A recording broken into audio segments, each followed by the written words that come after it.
The Brethren of Chaos podcast.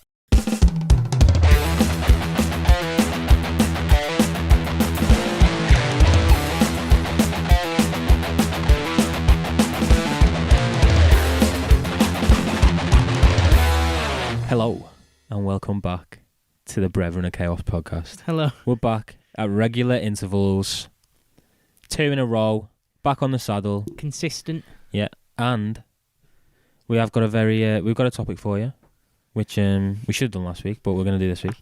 Are you sure though? Are we not well, gonna you go know, off something the might come up. I've just seen what I've written at the top of my page here. Yeah. Of something I want to talk about. Is it nothing to do with the topic? It's nothing to do with the topic. But firstly, Steve, how are you? I'm all good. Yeah. Very good. How was your week? Because it has been a week. Last time we did this, it was 3. 3, yeah. It was nearly a month. Mm. Nearly a big gap. I'm all right. Did a few gigs over the weekend, 2 in a row. It's surprisingly tiring. Yeah. And you get to the second one, you feel like drained. So many people talking to you all weekend. All that. Loud music.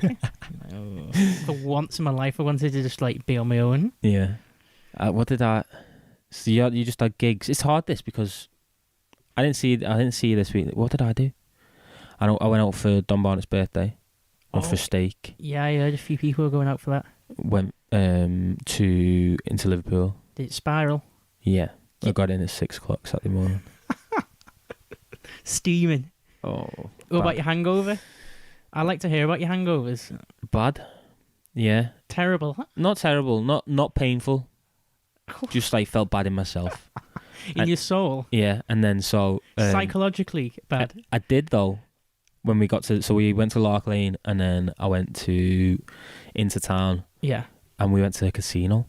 Oh, I see. And I had to sign up for the casino. What do you mean? So I now have a casino card and the casino has all my details. Oh dear. But I won. What were you playing? Roulette. Oh, roulette's a good one, isn't it? Yeah. Roulette is a fantastic one to play. I put £20 in. Yeah. And I came out with 38. Happy days there. Yeah. No and complaints. I came out and I was like, ooh, I'm out. It would have been really, really easy to carry on. Yeah. And lose everything, but... Played it cool. Played it really cool. What about your Texas Hold'em? Remember you told me that, yeah? Yeah, so that I've had my night out. I've woke up Saturday morning in a dark space of anxiety and regret. and then went to play Texas Hold'em. Went to play poker. 7 of us. Did you win there? £10 in. No, we played 2 games. I almost came second in the second game. Yeah. But we kind of went fury, like really fast paced. The first game was 3 hours long. Wow. Good. It was really good. Wow. It was a really good game. Yes. I tried to follow your advice to play it safe. Did it work? No, because at times you feel pretty confident. Yeah, you want to push it. Yeah, and someone fucks you.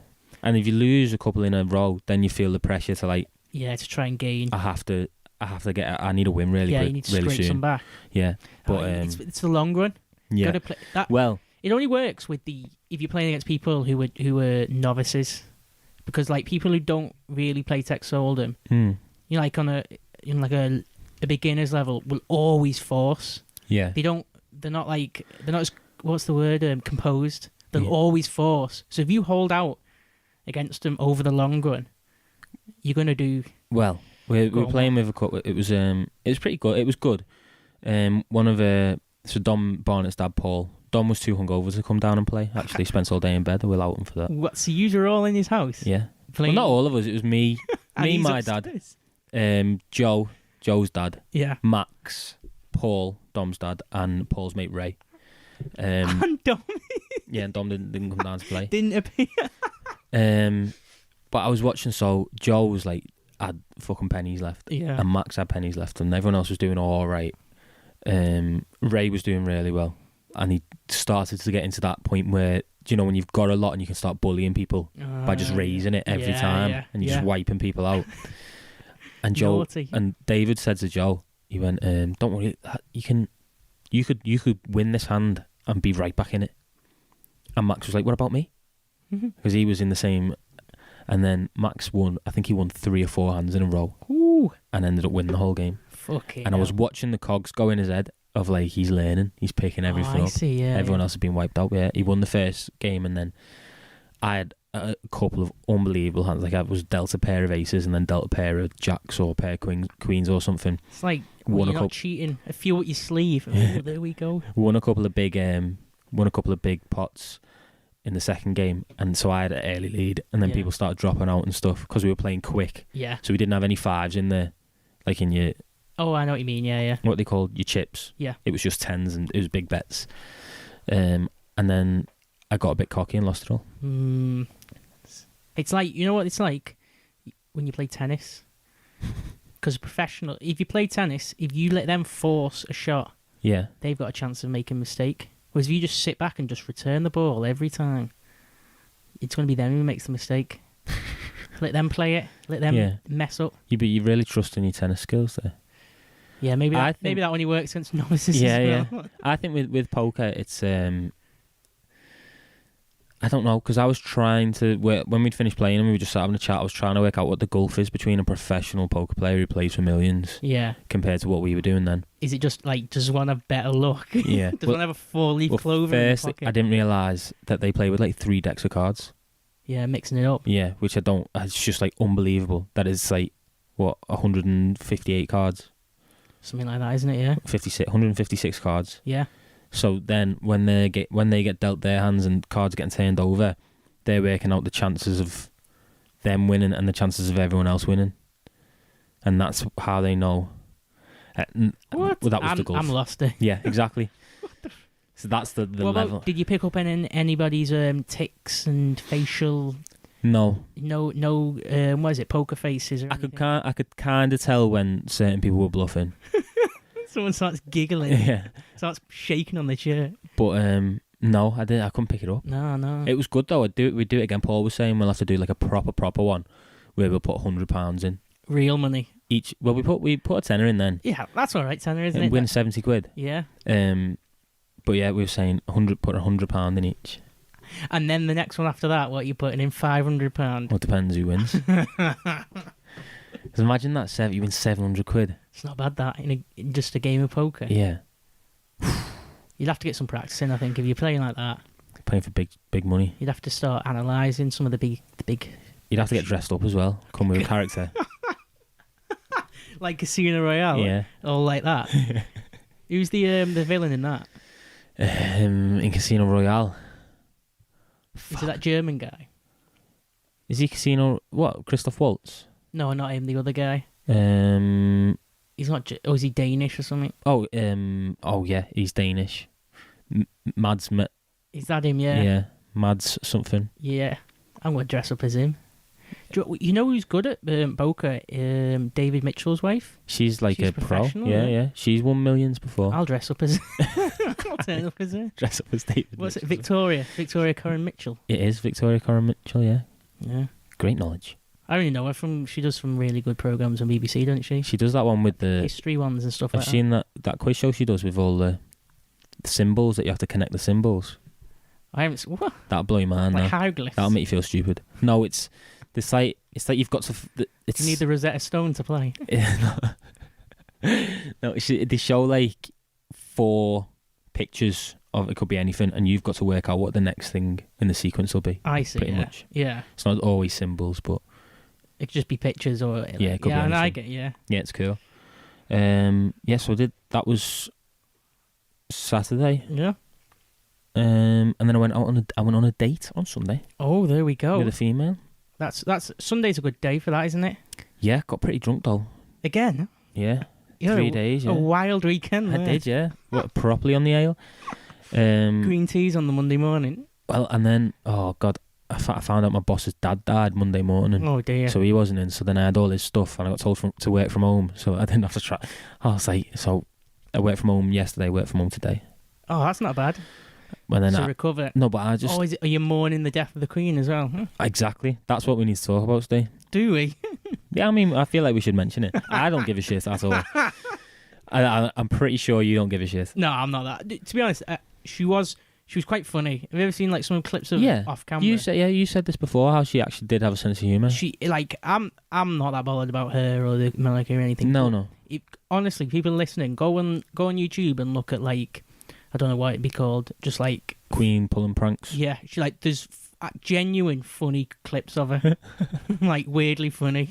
She's like, I think what it was is as soon as all that news started breaking, I remember being in work and thinking like, something's happening here. Was it Thursday? I think it was. Yeah, it was. Yeah, I can't remember. Actually. it was because I then went to the pub to mourn.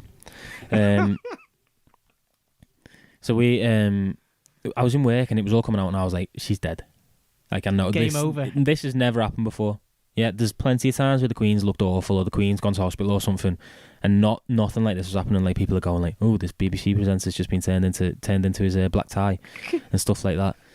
Never happens like that. So we were like, yeah, she's dead. Okay, fair enough. I get home and I'm like, fucking can't wait for me mum to get in, and my mum pretends to be a royalist for fucking the afternoon. So I had to deal with that. And I bet everybody's mum. I couldn't deal with it. Everybody's mum. I'm getting out. I said, so that's why you went to the pub. I left work and I was like, I just, do you know what I can't do? I'm going to go home, try and make a joke about the Queen dying, and then my mum's going to tell me off. And then she's never cared about the Queen at all. Yeah, so I did go to the pub, but I went to watch the football, really. United were on, weren't they? Play a bit of darts, throw a few arrows. And then the next day I went back into work, back into Manchester, and the roads were fucking dead. What? It was just dead everywhere. So people... All the screens in Manchester had their face on. Yeah. What?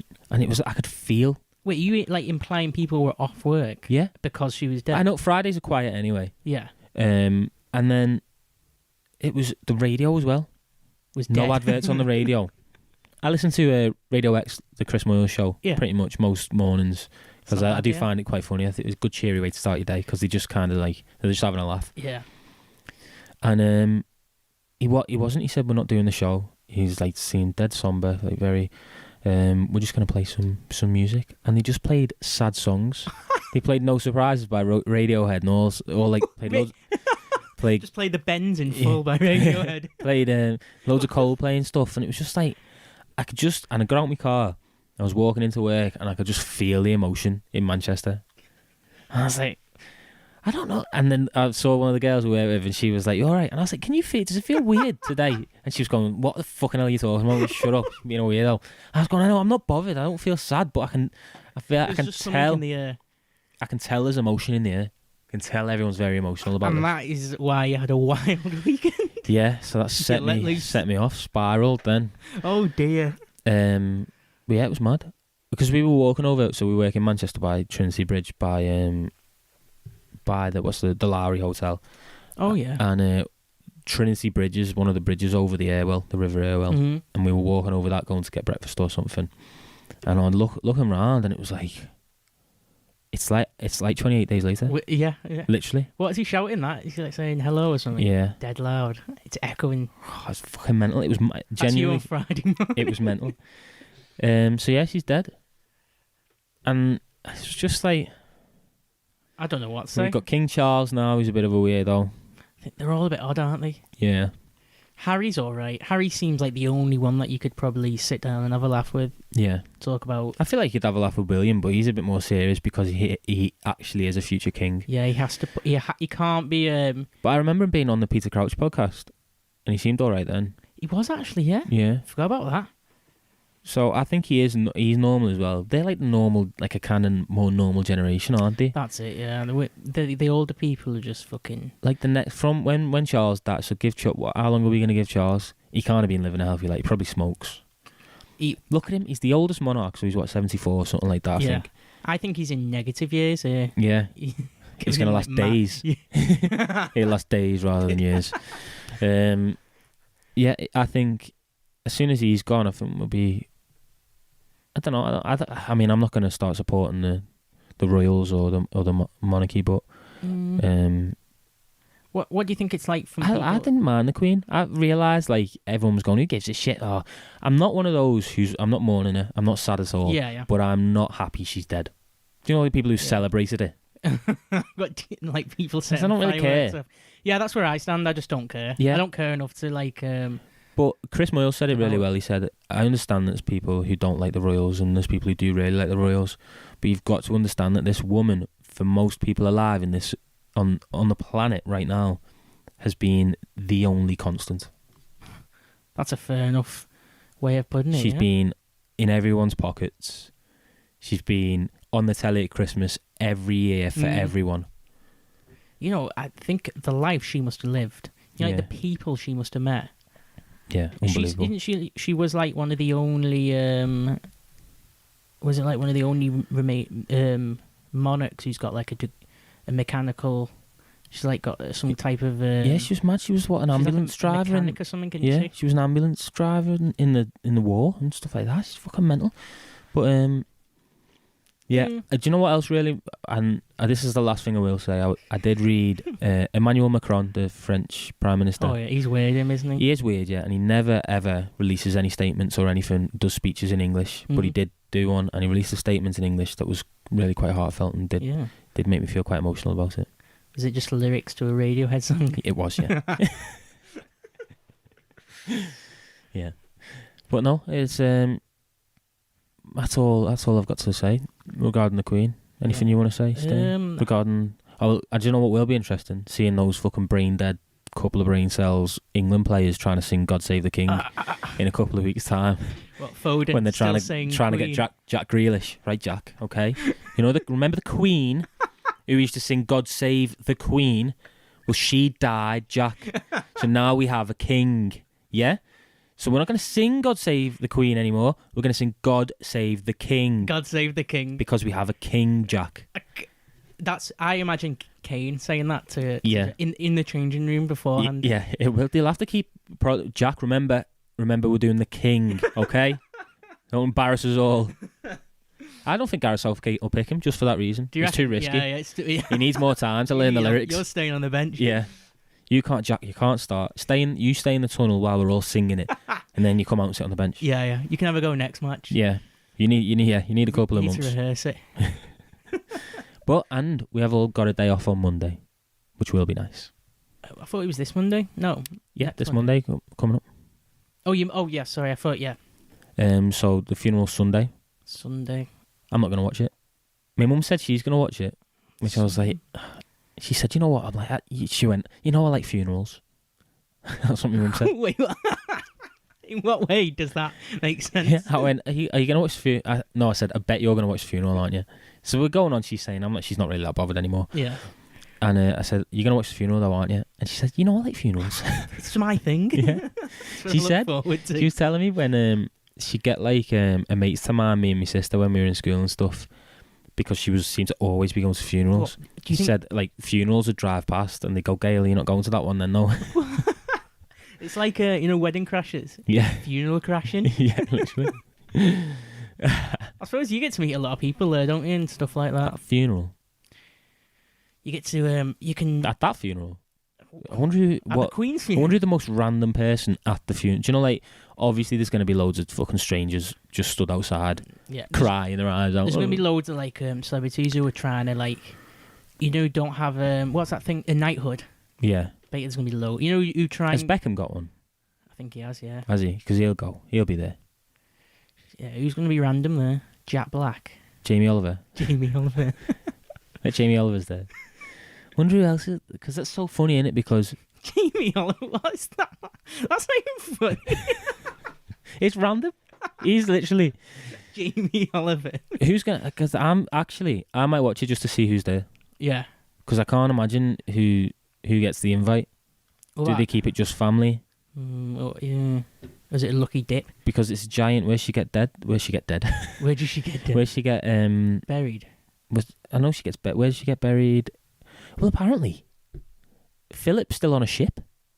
What do you mean? They haven't buried him yet. He's on a ship somewhere. Has he just got lost? Yeah. We don't know where it is. They tried to do a Viking burial and they missed the flaming arrow. It's just floating around. Yeah. Oh, fucking leave it. No, apparently he's still on a ship waiting to be buried with her or something. I'm guessing they'll be buried. Did they get buried in Westminster Abbey? Maybe. Like somewhere, one of them buildings. They get put in like a tomb or something. Yeah. A lot of... And they'll have the funeral at St. Paul's Cathedral. Is it? Yeah, I think it is. I think. And it's giant, so they can't just have like the royal family there. Yeah, it's got to be... I think it's Lucky Dip, and it's like, you just pull out of a hat, oh, it's Jeremy Wade from River Monster. Just random people like that. Or it's just tickets on the door, so they know they've got 1,000 seats. It's just you queue up. First come, first serve. We've got the first 1,000 people get in. Okay. Yeah, that would be good. Yeah. Everybody fighting for the spot, like a load of Karens all Yeah. pulling each other's hair. I know. It's so fucking weird, isn't it? Like Liz Truss, literally met her once. And then she known logged her for a day. Bye. Yeah. Pretty much the cause of her death. She'll go. This just doesn't make any sense. I know it's mental, isn't it? Liz Truss. Fucking hell. What do you feel about the new Prime Minister? I feel the older I get, and that sounds like I'm like a 50-year-old man. The riggers. The older I get, I'm just feel exactly the same as I feel like about politics as I do about the monarchy. Yeah, don't give a shit. I'm just indifferent Yeah. completely. I just feel like our influence as two small people in a podcast studio is so insignificant. It's not even It worth doesn't matter. thinking about. Yeah, it's not worth. Yeah, but she is a bit of a dope. She looks like stupid. Yeah. Does she? I'm trying to picture. Oh, no, yeah. She's got a Down syndrome face. She has. She's got an extra chromosome face. Honestly, she looks Steve. She looks Stacking so chromosomes on her face. I haven't heard her speak or nothing. I don't know what any of her ideas or anything are. But yeah. Politics is just fucking... I'm not bothered one it's bit. for those people, isn't it? That's what it's for. People who are caught up in fucking shit. Yeah, not for us. Get your solar panels. Yeah. Fucking... we just had solar What a panels. podcast. I know you tell me, yeah. Right. Yeah. That's what you need. Just fucking drop out of all that bullshit. Yeah. We have got the batteries as well. Definitely. Is it all set up good? Yeah. My dad said it's not as... I don't know. He was moaning about the shower. That's all I can do. What do you need? He was getting electrocuted. It's hooked up to the fucking battery. He was saying it's not. He said the shower's the most expensive one. Yeah. Or one of, and he said he can't work out whether he can just he could just run the shower off the solar battery. You should be able to. Yeah, I'd imagine you should be able to. You know what you could do is buy a separate battery just for your shower, hook it up to an inverter. Yeah. And then run it through whatever, just an offshoot. From the battery? From the bank, the battery bank. Yeah, I'll have to speak to him about it because I think he would rather do something like that. Does he not want cold showers? No, he won't do it. No, he won't. I haven't done it for a while either. Yeah. To be fair, and maybe I need to get back into it. The power of them cold. It's just the cold mornings coming back though, Steve. That's even more though, isn't it? No, I could do that. That's where it tests your fucking mental strength. It does, doesn't it? I can't do it. No. I do definitely feel the benefits though when I do it. I did. I feel wide awake. Because I did one full cold shower once. And then I stopped. I didn't do it anymore. Yeah. Because that was too much. Yeah. Scared me off. Have you got anything coming up this week, Steve? I don't know. No gigs. Nothing. I'm just... Nothing this weekend? Well, I might go somewhere maybe. Yeah. Might go car camp. Car camp? Fish, run. I don't know. Mm. I'll just decide. Might do the NC 500, maybe. You never know. No, I'm not going to do it. What am I gonna? I need to take a week off work. So, are you going? Where did you say you were going? You said some places, didn't you? I was gonna go to Stockholm. That's it. Me and Matty were talking about it. We were gonna go, but we didn't. No. I think the weekend took it out of me. That weekend was a very. It took a good portion of my funds. Yeah. Should we say that? Wait, you should just go camping, free. Yeah. Car camping. I might do. I think it's. If you go to the lakes, but car camping's good in your chimney, Steve. But I drive a Vauxhall Astra. Can you not put the seats down? Yeah, I can, but it's just not as cool. Oh, it's not as cool. But if you just get a tent. Yeah. Find there'll be a cheap place in Wales or the lakes somewhere. Yeah, I might do.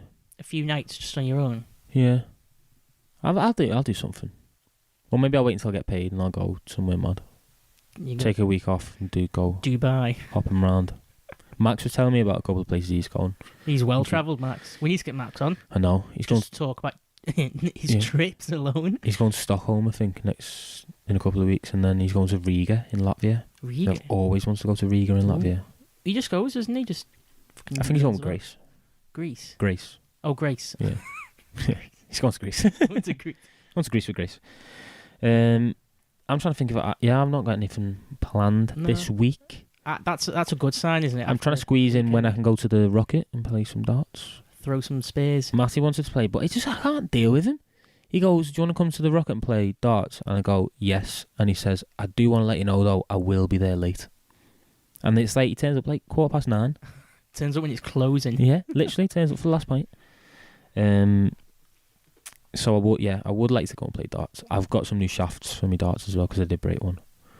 Where's the podcast darts as well? We haven't got onto that, haven't we? I can't find anywhere that'll make them. We can. Well, I everybody's can. going, no, we're not dealing with that. But Connor wants the rounded ones as well, doesn't he? I want to find somewhere that does all of them. It's every all shape. the different shapes, Yeah. for a good price as well. I get it. I'm not getting ripped off. No. Already spent too much money. Yeah. Oh, God. Do you know what? You would have thought, because I won a bit at the casino, I'd have been alright, but... Maybe you need to go back. That's an awful idea. Don't put that in me, man. Because I've got my head twitching here a little bit as well. I'll stand some bets with you if you want. No. I'm terrible at betting. Are you good at the roulette? I feel like it's... You can't beat... I don't know why I asked that, because you cannot be good at it. It's literally all luck. Yeah, you need... What gives you luck? A rabbit's foot? Yeah. You need a... Horseshoe. Horseshoe. You just need them. 4-leaf clover. That's it. Fill your pockets up just full of them and go to your casino. Yeah. That's your best chance. Yeah, we... It was good, you know. We did it, so I was there with Dom and then Dom's mate Jay. And it was just us three. They went to the bar, they didn't want to go. They weren't feeling it. No. So I'd won and took out. Barnett won a bit more, and then Jay had lost everything and went, "Hang on," as we were about to leave. "Hang on, I'm just going to win my money back." And he went on, put a tenner in, and won like 80 quid. Oh, fucking hell! And his pockets were full of horseshoes. Yeah. That's what he did. He didn't rub his lucky rabbit foot the first time round. I see. Yeah. Wasn't prepared. He did the second time. Right, Steve. Yep. Should we jump in? Yeah, let's go straight into horror films. We've had a little ramble, yeah. A week late, should we jump into horror films? Finally. So we must say that neither of us are really avid watchers of horror films. No, it's not really our strong point, isn't it? It's not. Like that girl I went out with on Sunday, Yeah. She said she enjoys horror movies. That's what she likes to watch. She could have been a guest on here, Cal. No, I didn't tell her about the podcast. You did? No, this isn't. No, not yet. This isn't a first date thing, is it? No, not yet. But she said like she's kind of like get up Saturday morning and put Insidious on kind of person. Yeah. And I said that Saturday morning? Yeah, I said that is horrendous. What? That's a big red flag there, That's Cal. pretty vile, that. But no, I'm a bit of a scaredy cat. I'm a bit of a bitch when it comes to horror movies. Don't really like them. It's going to be a lot of Steve telling me about ones from the 80s and me pretending to put them down on my watch list and never watching them. The ever-growing watch list. Yeah. No, I think... I did take one off. Yeah. I watched Meet Joe Black the other day. Did I put that on your list? No. Oh. Not off you. No, it was my own addition to my own list. Which one's that, Meet Joe Black? Brad Pitt, where he's the devil. Like a businessman? You'd hate it so much. Yeah, I know the name. I can't... I don't know. No, you'd hate it. Yeah. It was really bad. It wasn't that good. No. But yeah, so I'm not. I did realise when I was looking into a few horror movies that I have seen quite a few. Yeah, I think you're well versed. well versed in cinema. Yeah, so I've got no doubt I'll be able to talk about them, even the ones I haven't seen. Yeah. But yeah, I think with horror movies is there's like you never get a critically acclaimed blockbuster horror movie, do you? I don't think now. No. Maybe a few of the classics. What? I don't even know. The Exorcist. Still think they're bad though. Well, I mean, The Exorcist is, but I mean, and The Shining. I think a lot of the Stephen King ones they get a bit of a buy because so much comes with him. Yeah. I know what you mean. Did you know he wrote The Green Mile? Yeah. I didn't even know that. You probably told me that on the podcast. He's got as well. so many films. I couldn't believe that. It's unsettling to like go through his list. And he is a character from his own horror films. He's so disgusting to look at. He looks like a ghoul. Me and my sister went when we went to the thrift shops and we were looking through the books because I've tried to start reading again. Yeah. And this charity shop had like a full collection of Stephen King books. Stephen King collection. And I took one out and I showed my sister's face, and she was like she's scared of his face because he looks like screamed. He looks disgusting. He's terrifying. He doesn't look good, doesn't he? No, he doesn't look good at all. But yeah, I think. Are there any really good actors in horror movies? I don't know. I'll answer that question when we go through. Yeah, it'll come to me. I think. I think it'll come to me. At the moment, I think, like especially newer films, modern horror films, are just shite. Yeah, they're just dreadful. Because they just get whoever they can find as well. Just drag people off the streets and go. Do you want to be in a movie? Can you scream? Yep. Okay. There we go. Next one. Can you learn these words? Yeah, they are terrible. Yeah, they're really bad, and there's so many really bad ones that still get pushed. Whereas, like really bad normal films, you don't even think about, do you? They just disappear. Yeah. Whereas they kind of hang around these. They linger on. Awful horror movies. What would you say, Steve? So the genre of horror. What would you say it is? Because a lot of people say horror and thriller is the same, and can mix those films in together. But I think it's just straight up, like, the emotion of being scared. Fear. The fear. Yeah. I think it's that. So I googled it and I found a genre that seeks to elicit fear or disgust into its audience. That's what we should be doing, Cal. That's how we should be living our lives. So like you say, it is making people feel the emotion of fear. Yeah, it's no bullshit. Making people scared. That's it, yeah. It's get the heart rate pumping. Yeah, that's why so many of them have genuinely awful stories, and it's all about jump scares and stuff like that. Yeah. And scary faces. Yeah. Whereas like a thriller, and the key word is suspense, so it builds this suspense. I see what you mean. There's more to it. There's a bit more of a dynamic going on. Yeah. I would say thrillers are definitely where I sit. Well, they're my go-tos, yeah. You get a good watch, don't you, with a thriller? You really do. And that's, I think... You can get anything, can't you? Yes, I think some of my favourite horror movies are thrillers. In disguise. Yeah. I think thrillers have like that action vibe to it, don't they? With that suspense and that raise your heart rate and... Yeah, and it plays with you a bit. Like the pace of a film. I know what you mean. Yeah. And I think they have better actors. The acting's better in thrillers. Yeah, because it's... Someone's got to pull off a fucking intense role. Do you know what I think it is? I think the big actors don't want to take the horror movie jobs because that many horror movies fail. Yeah, they're all It's too risky. They all just blow out. So you'll take a thriller because thrillers are like Silence of the Lambs and stuff like that. Actually, yeah, I agree with that now I'm thinking about it. Because if you... But then again, there's some actors who take shit films and you go, why the... You're like... Do you know what I've heard as well recently about... we were talking about good actors and we always rave about Tom Hanks as being never having a bad film. All I'm hearing about his new ones that he's bringing out are bad things. In the past decade, yeah, he's got a bad run of films. What's the one he's just been in where he plays... What is the film that's just come out? And he plays a real person.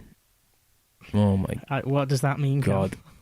Oh, fuck. What, name some films that have come out recently? I couldn't with true stories. Couldn't tell you. I'm going to have to Google it. But there's that, and then I saw something about the Pinocchio film. They've done live action Pinocchio. Apparently he's dreadful in that. That, you just know. Like, that doesn't... Don't touch it. That Pinocchio's perfect. Yeah. It doesn't need to be, like, remade or brought back to life. Or Elvis. Tom Hanks plays Elvis's mate in that, doesn't he? Or whatever his name is. Oh, the business guy? Yeah. Yeah, because he supposed fucked over Elvis, didn't he? Yeah, and apparently he's really, really bad in it. That's just... An Elvis film as well, you just know that's just going to be... It's meant to be very... Like, that Austin Butler's meant to have done it really well, and it's meant to be a good film. I think that's like a filler film. Yeah. Did I tell you, like, the theory of filler films? Yeah, they just release... It's just like you've got the Tarantinos and the big films. Yeah. You need something while they're filming those films. Yeah. You need something like that where it's like, oh, it's good. Oh, it's like people rave at it. Yeah. But really, it's just to fill the gap. I think it's very much for those type of films like Elvis and the Elton John ones and the Queen one are all for like It's for middle-aged women. It's people who enjoyed those bands, people who enjoyed those singers, and Yeah. they'll enjoy those films because they just want to know the story, even though most of people know the Probably story. know the story as well. But again, they'll then cast these big names in them, and these young actors like a Rami Malek, like a Taron Egerton, Yeah. like an Austin Butler, will come in, and they tend to play the lead role very, very well. Yeah, they do, don't And they? they play it very, very well because there's so much footage and interviews and videos and songs of that person. You've got a lot to go off. It's absolutely impossible not to play it well. So then they Yeah. do that, and that starts to rise up See, it's like anybody could play. all the hype around the film, Yeah. because they go, Remy Malek, you want to see how good he plays Freddie Mercury? Yeah, yeah. It's like everyone's like, so then the people who weren't that into Queen, or like people like, I went to see it in the cinema. Mhm. I like Queen, my dad listens to Queen and stuff like that, but I would never have gone to it if I didn't hear about Remy Malek, who is a really good actor. Yeah, he's not a bad actor, him, is he? Hear about his performance and go and watch it. So, yes, so maybe like you're saying, like Samuel Jackson could play Kurt Cobain in the next. There's that much footage. Yeah. I feel like anybody could just fucking pull off Yeah, anybody. literally. Imagine a Nirvana film. I'd watch that. And yeah, with That's got a better tragic end than that. I wonder how that one ended, the Elvis one. I wonder if it went right through his life. where he's just a sellout, Big slob. fat blob. Yeah, I can't do, can it? Interesting. Maybe I'll have to go and watch it. Yeah, I don't know. But how did we get big actors? Won't take them because they bomb. because they're Flop. more likely to flop. Yeah. No, I get you. That Because I it's agree with that. It's very much a target audience. Out of Horror. any films, it's very much like horror movies are watched by people who like horror movies. Or No one accidentally watches a horror movie and goes, actually, that was quite good, though. I'm gonna. You know what I mean? Yeah. Like, I think the other group of people that watch horror films now, I'd say is like teenage girls. yeah. You know, with the boyfriend, probably watch like a jump scare. Yeah, like a Shitty- shit one, like a Scream. Yeah, a shitty ghost film or something. Yeah, It's either that or that. Yeah. The two audiences. it is. I don't think I'd go to the cinema and watch a horror movie. Would you not? Well, I did go and watch Halloween, the new The one. new one. Yeah. Like, I what's the 10th one? fell asleep watching it. In the cinema. Wow.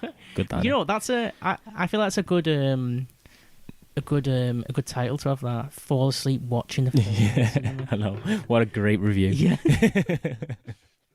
I literally fell asleep about 10 minutes in as well. Bad that, innit?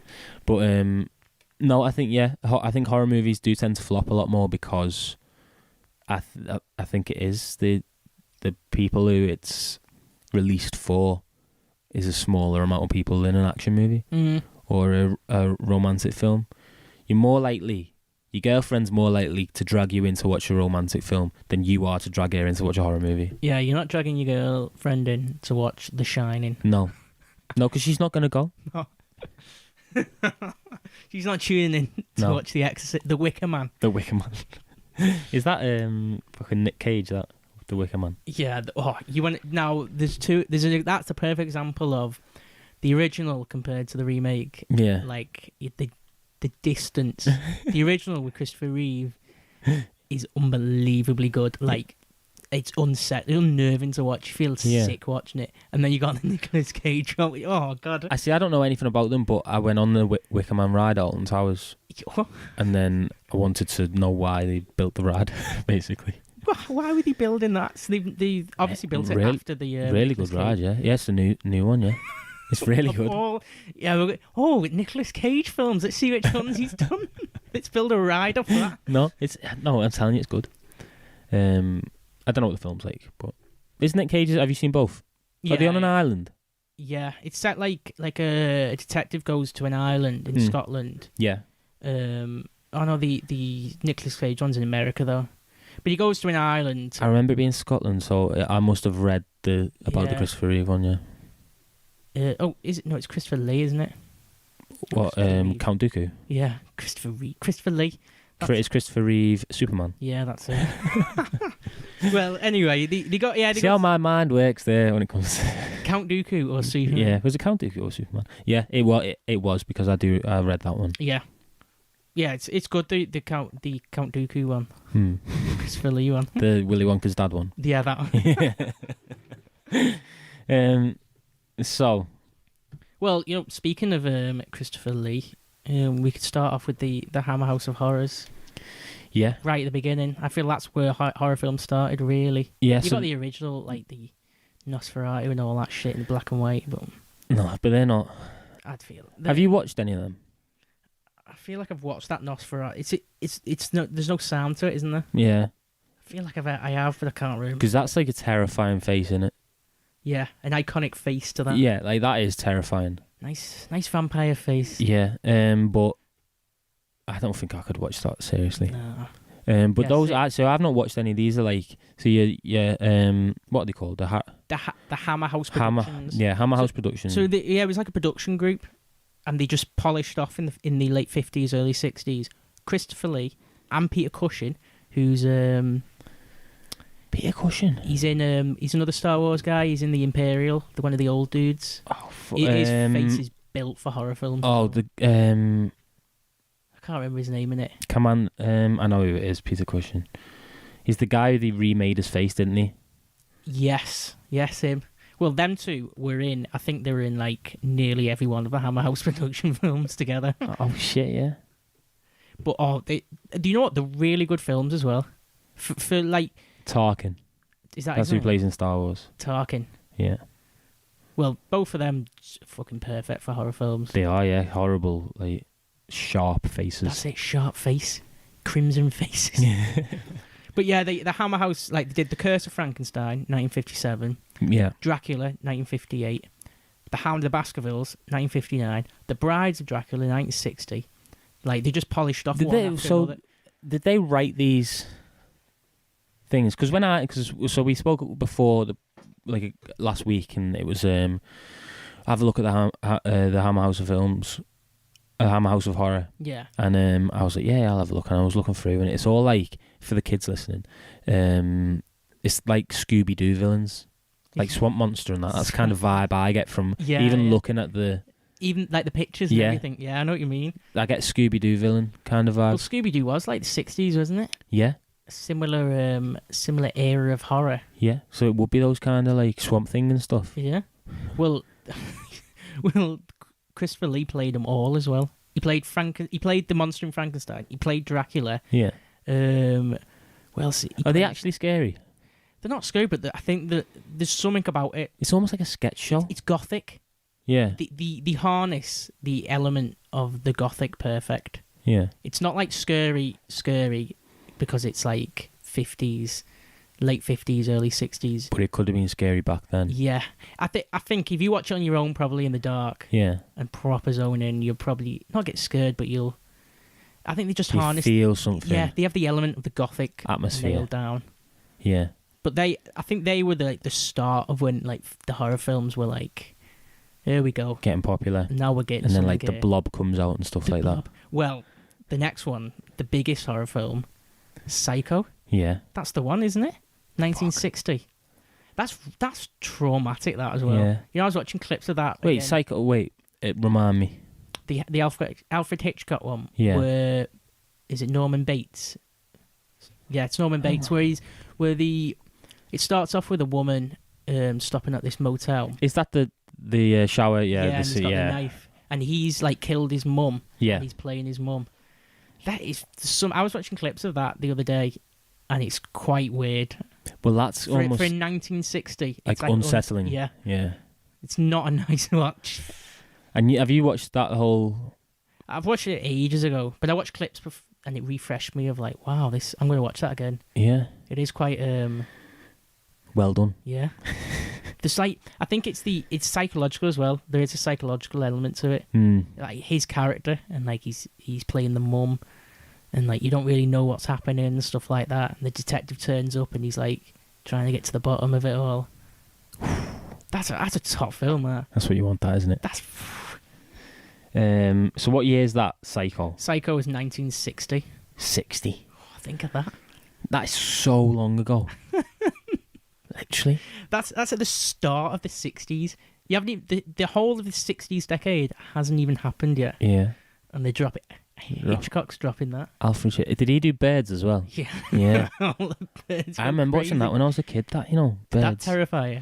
Yeah, I think it did, yeah, for a little bit. That's a good concept, that. All the birds attack. It's mad to keep you in your house, like, wouldn't it? What other... Let me have a little quick Google of Alf, because I forgot about this. Like, if we look later on at some of the directors that we talk about, like, did famous horror movies, he's disgusting as well, Alfred Hitchcock. Yeah, he looks like... That man could only... That face could only be making films in the fucking 60s. with a big cigar. Yeah, he's fucking vile. Vertigo. Vertigo, yeah. Rear Window. Rear Window, that's good. Where have you seen that? No. Where a guy breaks his leg, so he's stuck in his apartment, and he's like he almost starts. He's bored, so he starts spying on all. He's got like a good view of all his neighbours. Yeah. In this like apartment complex, and he witnesses like a murder, and it all starts spiraling. He's like just watching it all happen from his window. Wow. Yeah, he's done loads, hasn't he? Yeah, loads. But all like classics, and you're looking at I'm looking at all like the covers of the film art and stuff, and it's all very... You know, that's part of it, isn't it? The art of the films. Them horror films have got, like, action films or rom-coms don't have an art to go with it, don't they? No, really? They don't. They don't. An artwork. It's like metal albums. It's exactly the same, yeah. No, it is. It genuinely is. It's all it does play a massive part. Like that, those colours of like, and especially when they're doing them where you've got like the block shadow in the on the front covers and stuff like that. It's cool. It's all like drawn out, isn't it? I'm into it. Yeah. I want to start doing that. Bit of illustrating like that. Yeah, illustrating old. Oh, that'd be cool. Making up your own. And they're all like mad pictures, aren't they? Yeah. Nice 60s horror or sci-fi pictures, illustrations. Sci-fi ones like what, like drawing aliens and that. Yeah, like Cybermen or something. Big Daleks. The Iron Giants. I did watch that the other day as well. The Iron Giants. That's a film. The original. Yeah, the Vin Diesel one. Oh yeah. What am I thinking? Is that the Iron Giants? No, that is the Iron Giant. Is it? Yeah. Is that the original? Sorry. That's the cartoon one. Yeah. Is it what? Vin Diesel's the Iron Giant. What? Yeah. What a weird actor Vin Diesel is. Jennifer Aniston does the voice of the mum as well. What? I just can't picture Vin Diesel doing like in a studio with like headphones on, like. Yeah, but it doesn't say anything. What does he say? Wait, does he? Hogarth. He doesn't say anything. They've got a big name Vin Diesel to go in to make some gorm noises. But he wouldn't have been big name Vin Diesel back then, would he? Really? He would have just been Vin Diesel. Vincent Petrol. Diesel. Because he did Groot as well. Groot. In Guardians of the Galaxy, yeah. I am Groot. That's all he did. What the fuck? They literally could have just computer generated. What is it? You could have generated anyone. That noise. I'd have done it for like 10% of what it. You could have just farted into the mic. Yeah. For that. But yeah, and they manipulate it. I wouldn't have to do any work, but anyway. What fucking Steve the tangents? I can't deal with it. Should we go on to Stephen King? Yeah, Stephen King. So let me talk about, because I know a lot of the films. I've seen The Shining. Yeah. It didn't really scare me that much, but I did watch it in a room with a few people. I feel like on my own, the film would take its hands and put them on my brain and molest it, really ruin it. Yeah, I've had both of those experiences. Like I watched it on my own and started crying nearly in a horror. It's not even that horror. It's just psychological. Isn't it? Yeah. It's just too much. It's almost too much. Yeah, it's almost like I need a break. Fuck, intense. Yeah, but I've watched it as well with people, and it's just like easy watch. Like almost easy to watch. What else have I seen? I've seen It, the original, the new one. I've seen. What did you think? Wait, did we go and watch that? Yeah. No, I would not go to the cinema to watch that. I remember going to the cinema watching that. Oh, I don't know why you'd do that. Yeah, I don't know. He wrote Shawshank as well. Yeah, polish that off. I didn't know this. We can't talk about that though. That's not horror. Yeah, not horror. I didn't realise he didn't write horrors. But there's loads. So the one that always sticks in my mind's Gerald's Game. That I've seen. That really did. Is that Netflix? Freak me out a bit. Yeah. Yeah. Which is a bit mad. But the girl getting tired, she gets stuck to the bed, handcuffs. Yeah. They're trying to have kinky time with her husband with a struggling relationship. Naughty. And he has a heart attack. And leaves her handcuffed to the bed. What a concept. Leaves the door open. It's heavy, that film. Have you seen it? No, I haven't seen it. I know of it, yeah. Because, and then, like, the wolf gets in, stuff like that. Starts chewing her leg. What is that? That's, like, definitely he's on coke right now, isn't Yeah. And then, well, he was, wasn't he? Yeah. Like, seriously souped up. That's why his nose is all fucked up. Yeah, not surprised. That's why he's got, like, you've seen, is it Scary Movie where Michael Jackson and, like, his nose falls off? Yeah. Do you know what I'm on about? I know what you mean, yeah. That's what Stephen King's nose looks like. It is, yeah. It literally is.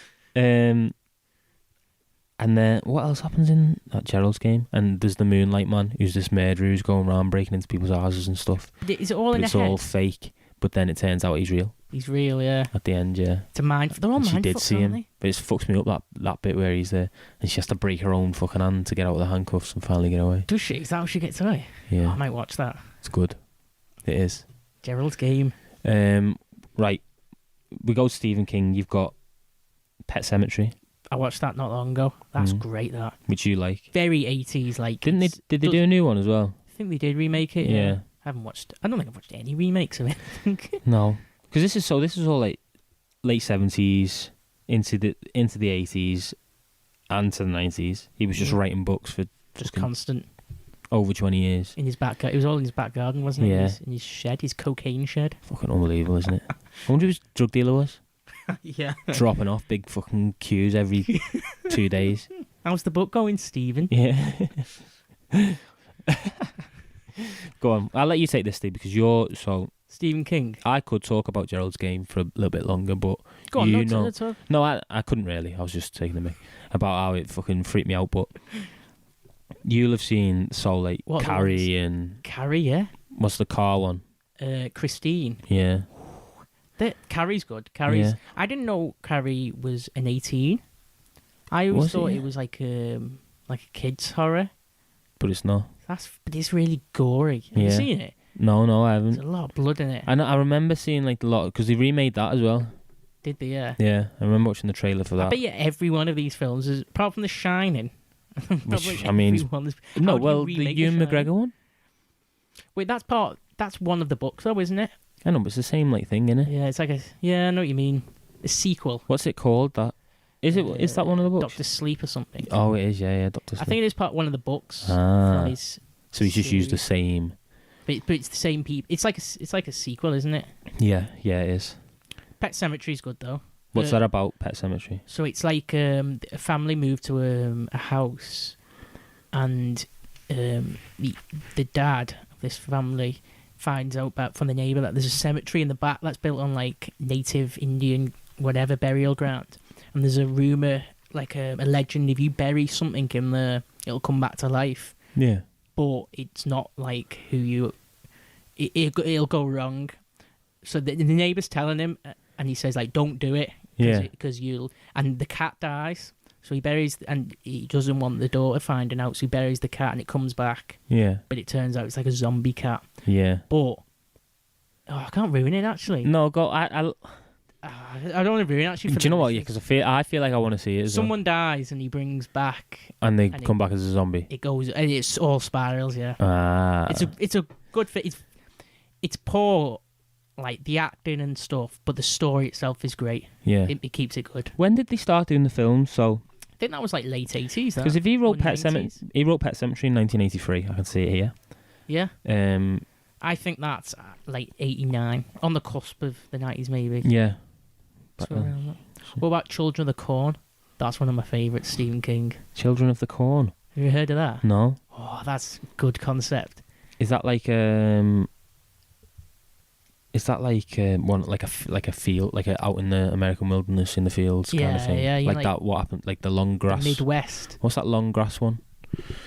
The long Something about the long grass, or don't go in the long grass, that kind of film. I'm not too sure. I don't know. No, Children of the Corn is the one where, the children kill all the parents in this like isolated town. Yeah. And it's just the children living there, and they're like killers. And the story starts like with a couple passing through. I think the car breaks down or something, and they end up stuck in this town. And like they're looking for all the there's no adults anywhere, and they start seeing kids, and then like the kids are killing everybody, and more people turn up, adults, and like they do a big sacrifice, and they're like a cult.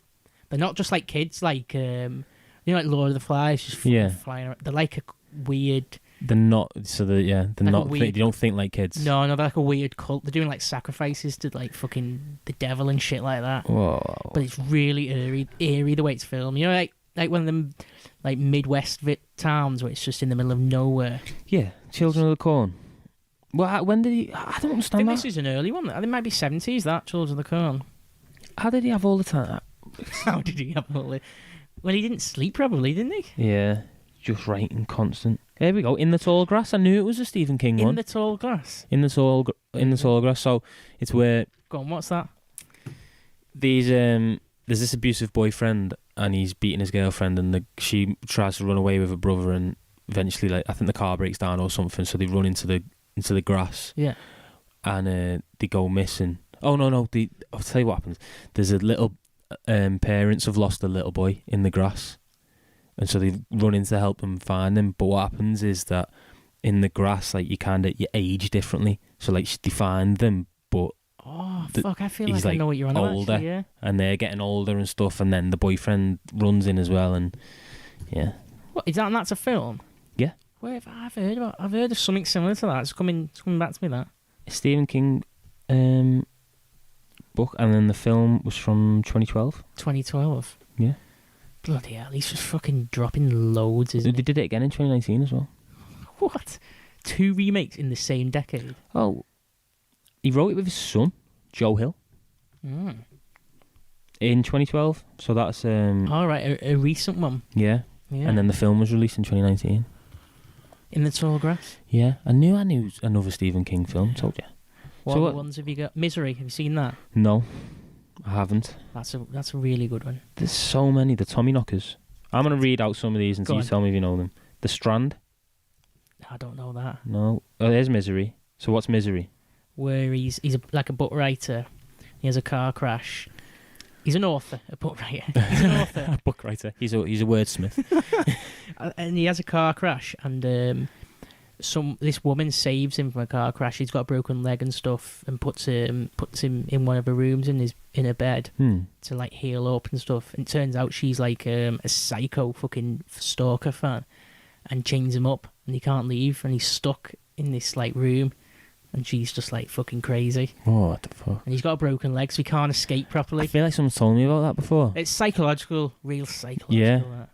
How he was? What about The Mist? Oh, have you seen that? No. That's probably top one actually. So what's that? The ending. Let me guess what that is. The ending. Is there a mist? So a big mist rolls into town. Yeah. But there's like monsters or aliens in the mist, and you can't really see them, and like everybody starts getting killed, and a group of survivors end up going into the local supermarket and barricading themselves in and having like a standoff. Yeah. Trying to sit out the mist, and like there's like some monsters breaking in and shit. It's like monsters and stuff. It's like hard to describe what it is, but the ending, I'm not going to ruin it because everybody should go and watch it. There's a twist at the end, and it's so good. So that's and that was 2007. That's or 2017. 2007. That's the one to watch. That's the one. That's the one.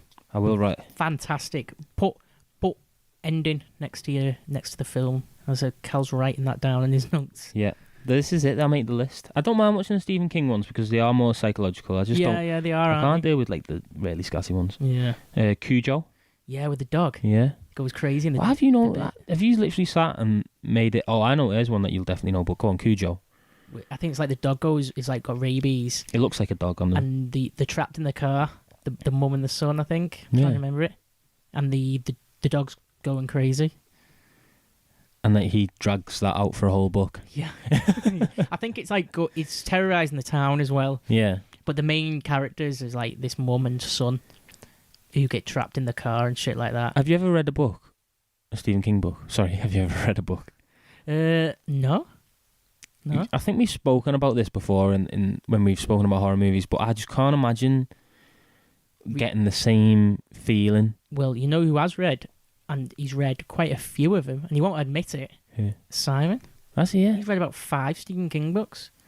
And did he say anything? I think he's read like The Shy. He's read like quite the proper. Yeah, he says he likes them. But I say to him, you've read so many that you're a Stephen King book read. You're like, that's a title, isn't it? You can say to people, I read Stephen King books. And he's like, oh no, it's only a few books. I'm like, who else has read? Yeah. Like 2 books by the same author? Exactly. Yeah. No one. And I'm sure he's done like 5 or 6. Oh he's my done God. a few. We'll have to get him. Yeah.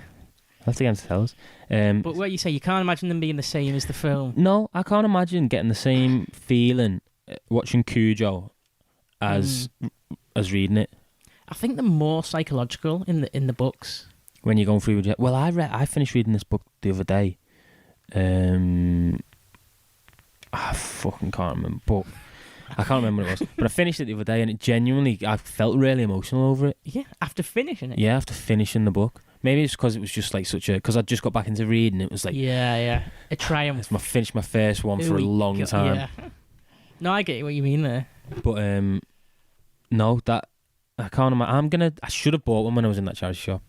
I know there's in Ormskirk. There's a bookshop, isn't there? Have you ever been there? Yeah, so I got a lot of my books from there. That's a good one. I know the one you're on about. There. And it has all the books are separated into categories. I'm gonna go. Maybe I'll go this weekend. Get a Stephen King one. I'm gonna see if they've got one. Yeah. Salem's Lot. Yes, it's the actor in that is the guy who plays either Starsky or Hutch. Starsky Hutch. I can never get them the right way around, but that's good. In the old one, they released that. It was like a 2-part as well. It was like a TV film. Is that God, this was scatty. This one actually. It's not the best. I don't think his acting. I think his acting lets it down, but the story's quite good, isn't it? What does it say for the story? The synopsis of it. The story involves a writer named Ben Mears who returns to the town of Jerusalem's Lot in Maine, where he lived from the age of 5 through 9, only to discover that the residents are becoming vampires. Yeah, and he's like, and that's like on the cusp of like, what the fuck's going on type scenario. That's got like those horrible like Nostradamus vampires. Yeah, there's some. I'm showing Steve a picture. I've just googled the images and gone on the images of Salem's Lot. That it is Nosferatu, isn't it? Nosferatu. Yeah, it's exact. I bet they're a bit horrible. Like that film. I don't ever watched any vampire films. I don't think. Yeah. Have you watched many? What's the one where they got? What's the one with Gavin and Smithy in? Lesbian vampire killers. Lesbian vampire hunters. Yeah. Oh, I'm gonna watch that again. Definitely. That's going straight to the top of my list.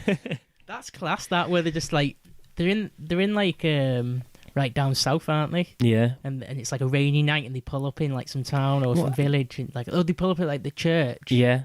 What else did they do? Like the boat that rocked. Was that them too as well?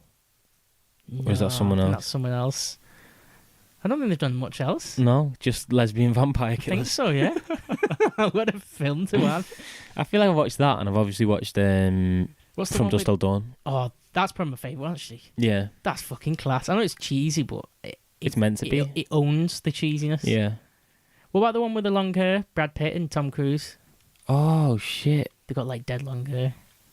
Is it called Interview with the Vampires? Yeah. I have seen that. I don't really remember that, but yeah. Oh, maybe I've only seen bits, but I know I've... Blade? My mum's obsessed with Blade. She's got all the DVDs. What? Wesley Snipes. She loves funerals. Yeah. And she's big into like some gothic Blade. vampire. My mum's well into vampires actually. Buffy the Vampire used to always be on in our house. Buffy the Vampire? Yeah. Buffy the Vampire Slayer. Yeah. Yeah, always used to be on ours. So Salem's Lot, load. There's so many. Outsider, The Institute, I don't know any of these. No, I don't know them. Under the Dome. I don't know them. See what I mean? So many. But I do think we should move on from Stephen King. Should we? Because the list is literally endless. It's too much. Too much for our domes. It is. Yeah. I feel like the Tommyknockers you've told me about before. I can confirm I've never heard the Tommyknockers. What is it? The residents of the main town of Haven gradually fall under the influence of a mysterious object buried in the woods. Oh no, I haven't seen that. No, but you know what I was going to tell you? Go on. Nearly all Stephen King are all set in Maine. Ah, is he from Maine? I'm not too sure. They're all linked. They've all got like similar, same. Some like It. Like they're all set in the same universe. Yeah, I think some of them are set in the same town. He uses the same town for like for a lot of his stories. He's not from Maine. He's just got a fascination with putting horror stories there. Yeah, how weird's that? That's,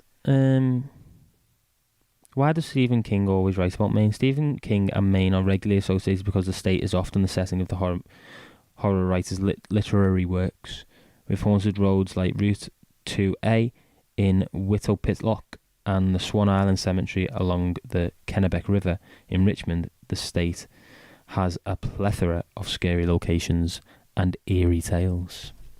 So it's just a good state to write them in. You'd hate to live in Maine, wouldn't you? And you get all these like 400 books that Stephen King writes all set in horror. Yeah, all set in your state. Slandering. Yeah.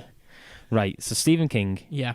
Obviously, probably, well, definitely the greatest author. Yeah. Yeah. Like of horror, because it's just knocking them out of all different types and stuff like that. It's just ridiculous. Yeah, it's just ridiculous. Mm-hmm. I don't know how much influence he has on the films. Yeah, I'm not too sure. I think they probably just go off his books. Yeah, he's not on set, is he, with the producer and shit? It's not. They're not Stephen King films, are they? Yeah. And they're based on a Stephen King book. I get you. What else do we want to go into? So I've got like some of my. So I like Jordan Peele films. I think they're a bit. Which one's he? Get Out. Yeah, Get Out. I like that. Us. Didn't really like that. What's the other one? The new one that's just come out, Nope. Have you seen that? No. That looks good, actually. It does. What about Us? Did you like that? I liked it, yeah. But I do enjoy Jordan Peele. I think the acting's really good in them. It is. It's a well polished film. Yeah. Isn't it? What he does. Get Out's really good. That's a top film. If you haven't watched that, go and watch that. Yeah, definitely go and watch Jordan Peele films. He's doing something really good over there. What I'm from Jordan Peele, who is literally a sketch show artist. He is, isn't he? Yeah, from Key and Peele. And now he's just. And doing now them. he just writes and directs horror movies, which is really good. And the acting's really good. And they are it's black cinema. The actors are. It is, yeah. The basically, I don't know whether that's why he does it. Well, Get Out's like all about that, isn't it? Yeah. Like the undertones of it. Yeah, it's all about race and all that kind of thing and the slavery behind it. Very good films. So shout out Jordan Peele. I hope you're listening. I know he is a listener. I know he tunes in. Yeah, I know he tunes in. He'll be tuning in for this horror film episode, definitely. So Jordan, I hope you're listening, and we just really want to say thank you for your films, and you're doing a really good job. I will get to the cinema. Well, no, I won't. Unless someone goes with me to hold my hand all the way through. Yeah. I might go to the cinema and watch Nope, because apparently it's really good. I'm really quite scared. It looks intense. It's Daniel Kaluuya again as well, isn't it? Who was in Get Out. Yeah, he's in Skins, wasn't he? Yeah, he was. Yeah, he's really good. I am a big fan of him. I just like you just don't expect it. Have you seen Skins? Yeah. But his character in Skins. Yeah. He's like he's a good character, but he's not like a. Like in these blockbuster films. What the fuck? I think as with the Jordan Peele films, I think these are they could be called thrillers. Yeah. They're a good mix, a good blend. Yeah, definitely. Other ones that I don't like, Midsummer. You don't like? And no, they just scare me very much. Oh. And Hereditary. Them two they're probably one of the best films I've seen. Are they the same people? Same director, yeah. A24 production. Yeah. Anything by them is intense. Very culty. I remember watching, I I was just in telly. I was just in bed, and I must have put Film 4 on, or I put a film channel on, and it had this like. It was like one of those films. Yeah. It definitely wasn't A24 because it was really low budget, and it was about these guys who were out in the woods in Norway or whatever. These American you mean The guys. Ritual? Maybe it might have been. Where they get hunted by a witch No, or a troll, a monster or something. it was like this big antler thing. Yeah. Is that the Yeah. Ritual? Let me Yeah, have a I look. think it's The Ritual. Because that film was fucking mental, and I actually did quite enjoy it. You know that film's good because it's got like it's really dark, isn't it? Yeah, It's it like- fucking is. That's Yeah. the film I watched. It's grayscale, isn't it? Yeah, It's like nearly grayscale, so it keeps you cold for the whole of it watching it. it's all very shadowy, yeah, and because it hangs the guys up in the trees, doesn't Yeah, it? Well, maybe it is A24 then. might be. No, it's got Rafe Spall though. Who's he? He's Rafe Swall. Rafe. His first name's Rafe. yeah. His dad is Timothy Spall. Oh, Alvida Sane. Have you watched that? No, I haven't. Oh, he's fucking great in that as well. I think I only know Timothy Spall from Harry Potter. Yeah, he's good in that as well. Yeah. So that's another horror film I've watched. The Ritual. The Ritual. Yeah, it it's was good. Yeah, it's not bad. But they're good. Yeah, That's a scary premise, that, isn't it? it is. And the way it's, like I was saying, it's grayscale. Yeah. You don't warm up watching that. And that'll foot you up if you're walking through the woods as well. Yeah. Like, I probably won't be able to go on a walk. At dusk. Hearing, like, twigs fucking Yeah. breaking and stuff. Imagine, like properly out in the wilderness. You're not going to be able to go car camping this weekend. Do you reckon? We're going to scare you too much. Yeah, so I don't really get, like, are they culty films? Is that what the premise is of Midsummer and Hereditary? Because I've actually not seen them. No, oh, fucking hell. Watch them. They're not that scary. I just don't know. It just feels definitely- creepy, and the chanting and all that's not for me. It's more like psychological thriller than it is. There's no jump scares or anything in it. It's none of them. I bet there is. Don't think so, no. Maybe... No, I don't... Which one's worse What, in terms of what? in terms of scariness? Probably Hereditary. Yeah, that's got that weird looking girl in it, hasn't it? Yeah. That she's in The Quiet Place or A Quiet Place. Yeah. That's thing, yeah, isn't it? A24. Is it? Oh, no, it's not, but... That's... I like those films. Yeah. No, I think you'd like... Hereditary and Midsummer, they're not like jump scare, horror. No? They're definitely psychological, borderline thriller. There's no like jump scares or any... Like Midsummer is scary because it's weird. Yeah. Because it's like unsettling. It's not scary because it's like there's ghosts or monsters or anything. It's scary because it like you feel very uncomfortable watching it. I think that's right down your street actually, Midsummer. Maybe. How's that right down my street? I don't like horror movies. It can't be right down my street. It's like psychological with like really good acting. You can't really pinpoint what's happening. There's no jump scares Do you know what? or anything in it. I will watch it. Only because There's I know no ghosts or anything. it is really, really good. Yeah. But I'm going to be creeped out by it, aren't I? I don't know. I don't think it... Actually, do you know what? That fucking Ritual is creepy. Yeah. Because it's got that big fucking mad moose deer thing That Ritual's scarier than Midsummer. cruising through the forest.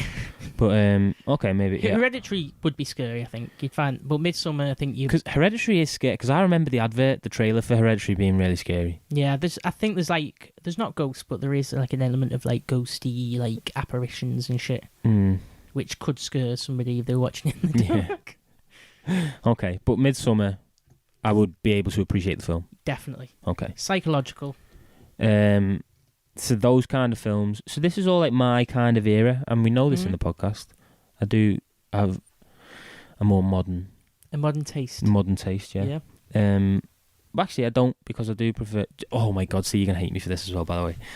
Oh, this is so embarrassing. What do you mean?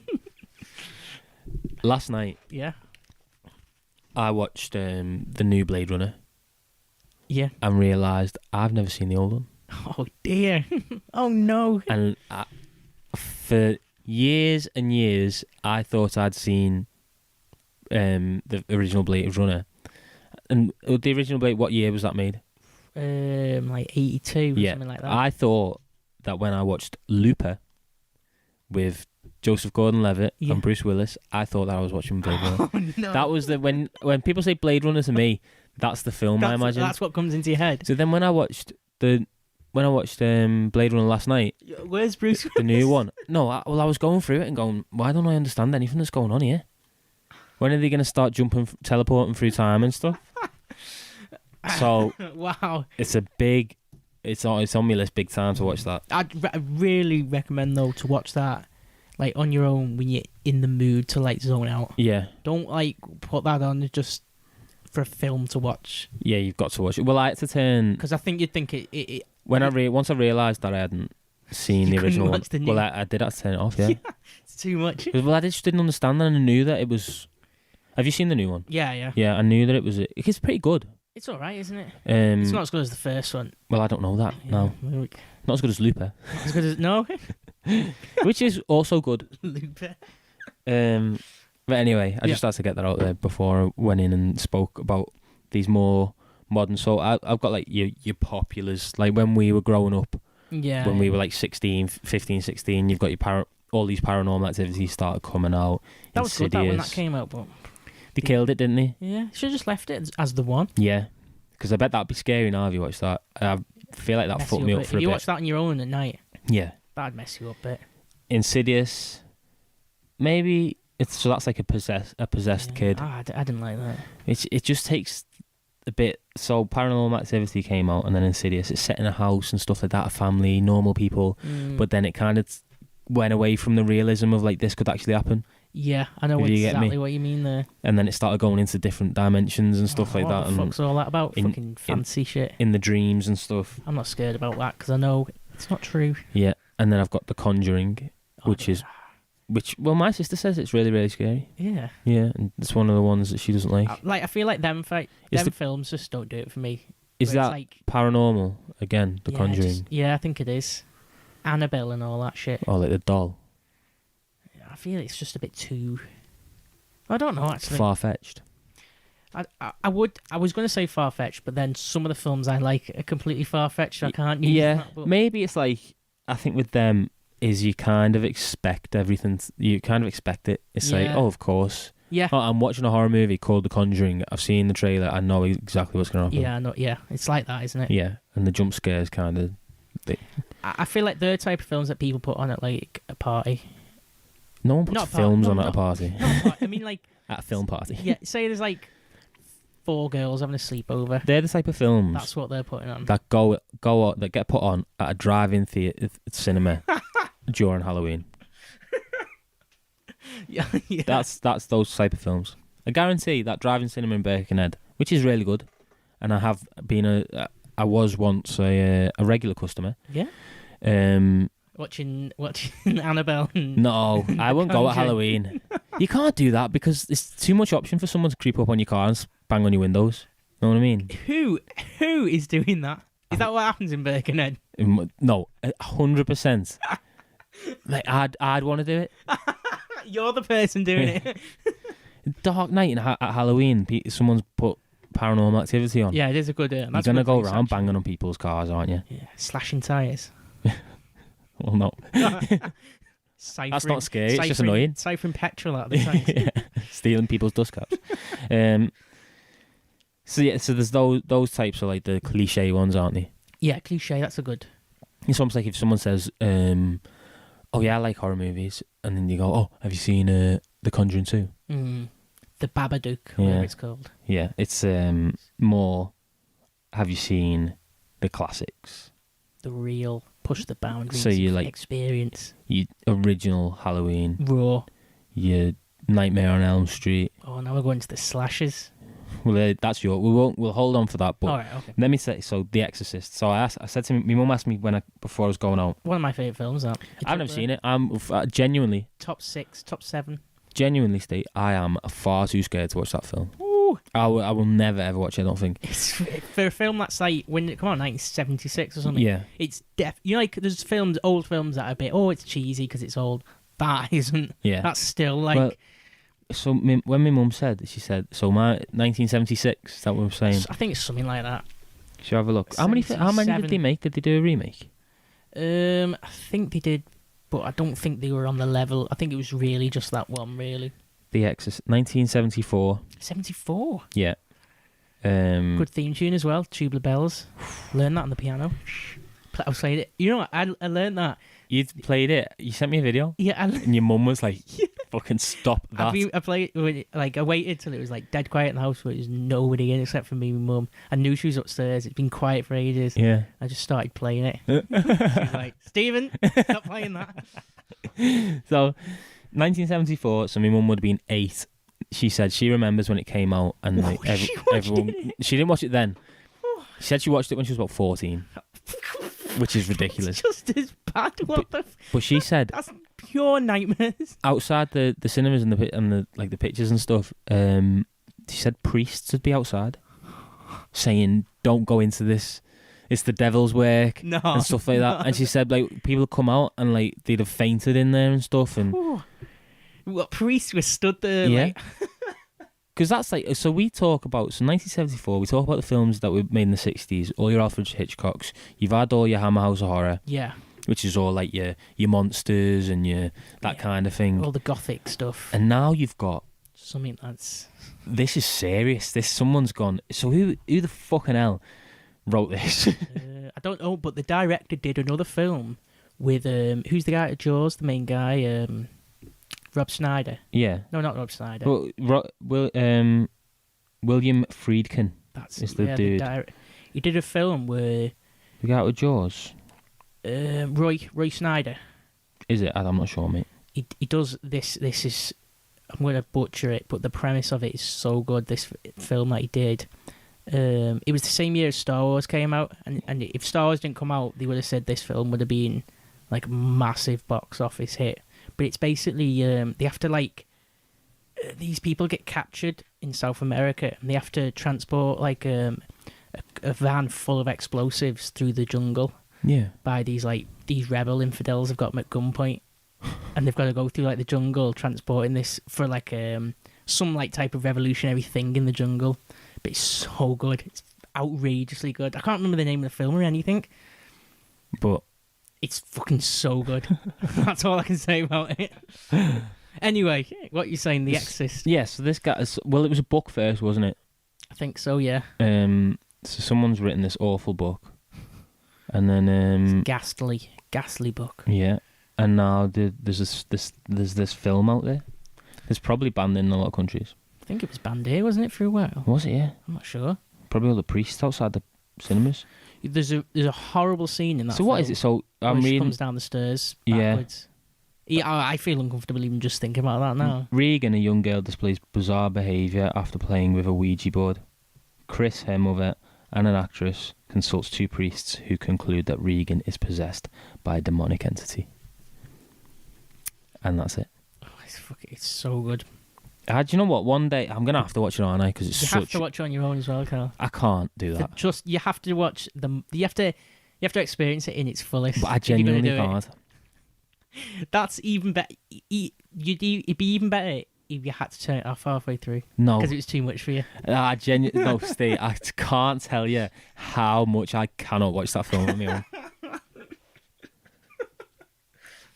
Maybe, yeah. Someone will sit in with you. Yeah. Lights on, maybe, or lights off.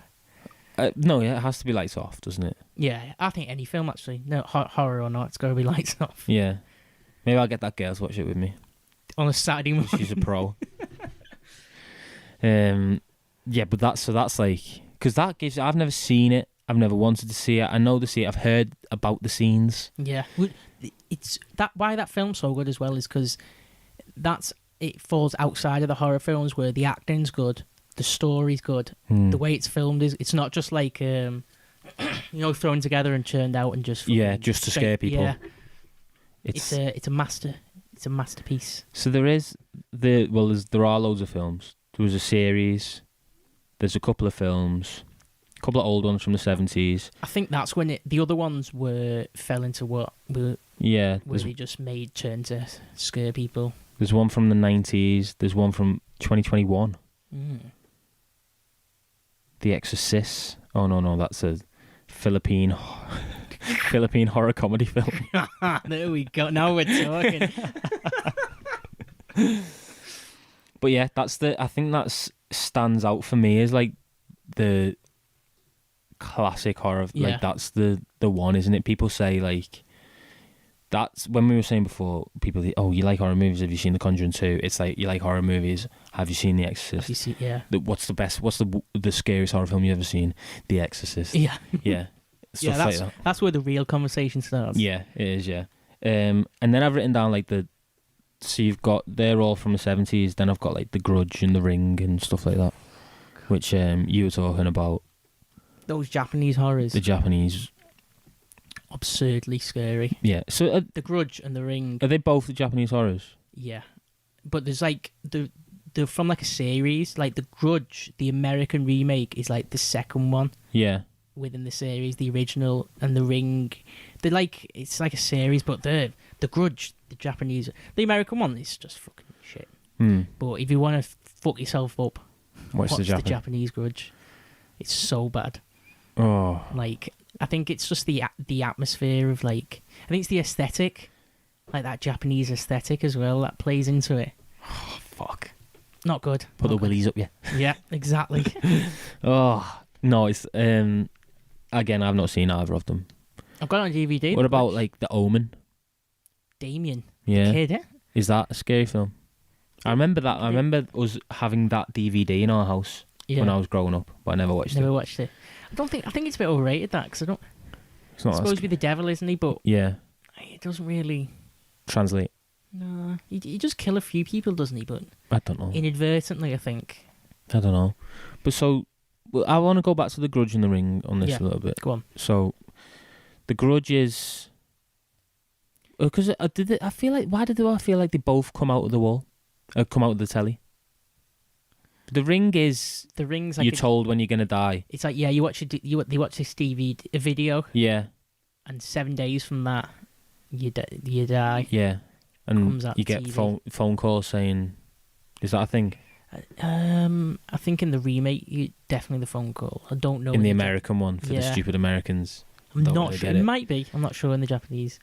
But it's definitely that's the. And then the girl comes out the telly. Yeah. And then it's cursed. It's basically cursed. You've got a curse, yeah. Yeah, that's what these Japanese films, all of them horror films, are all about, a curse. Ah. Have you seen Dark Water? No. It's like an apartment complex, and the water's like all like brown coming out the taps. Yeah. Basically, the apartment complex is cursed, and everybody's like getting haunted. And it turns out a girl died in the water tank in the roof. Ah. She's cursed the place, but that's horrific the way it's filmed. Like, is it? It's terrifying. Really terrifying. These Japanese fucking hit the nail on the head to like really. They don't have jump scares, none of that shit. It just hits you hard with like the atmosphere, aesthetic, the atmosphere, and everything. How tense it gets. Fuck. But The Grudge is the scariest. Like it's basically set in a house. And like it's like a series of families who are cursed by these ghosts in this house, and like they come to kill them, kill off the families. But then the series about like other people who get involved with it, like someone who's trying to find the curse and stuff. But I think it's the second one, which is the American version of The Grudge. I think or it might be the third. But that's the one that's like, whew, scary. Not a good watch. It's definitely Japanese. Something about Japanese that I can't describe it. Like they have something scary about it that they have in the film. They just get that atmosphere, don't they? It's the faces. But yeah, it's all curse. It's about a curse. Is it? Which one's the one with a box? A box. The box? Do you mean? Is that the one American where it's like a box with stuff comes out the box? Oh, I'm not sure about that. No, I could be making that up. I don't know where I've seen that. I felt like The Grudge had a box. Does The Grudge have like the kid with all like the black, like? It's like kid with like black eyes. Yeah. And it makes that like ticking noise with its back of its throat, like. Yeah. Oh, Steve, that proper. You know why that fucked me up? I think I told the story once when I was in Japan, and like the house, like because it's like Japanese houses. It was like. And like I was like tricking myself into thinking like there's ghosts in the house. In like they've got like big. The house we're staying in was like big cupboards like within the walls. So you like you open the doors, and it's like covers the like they like built into the walls. Yeah. So you could imagine Something living in them. Yeah, like a little kid haunting you in there. Fuck. That's why I think. Oh, I feel No, uncomfortable. I talking feel about this, so man. uncomfortable. Oh.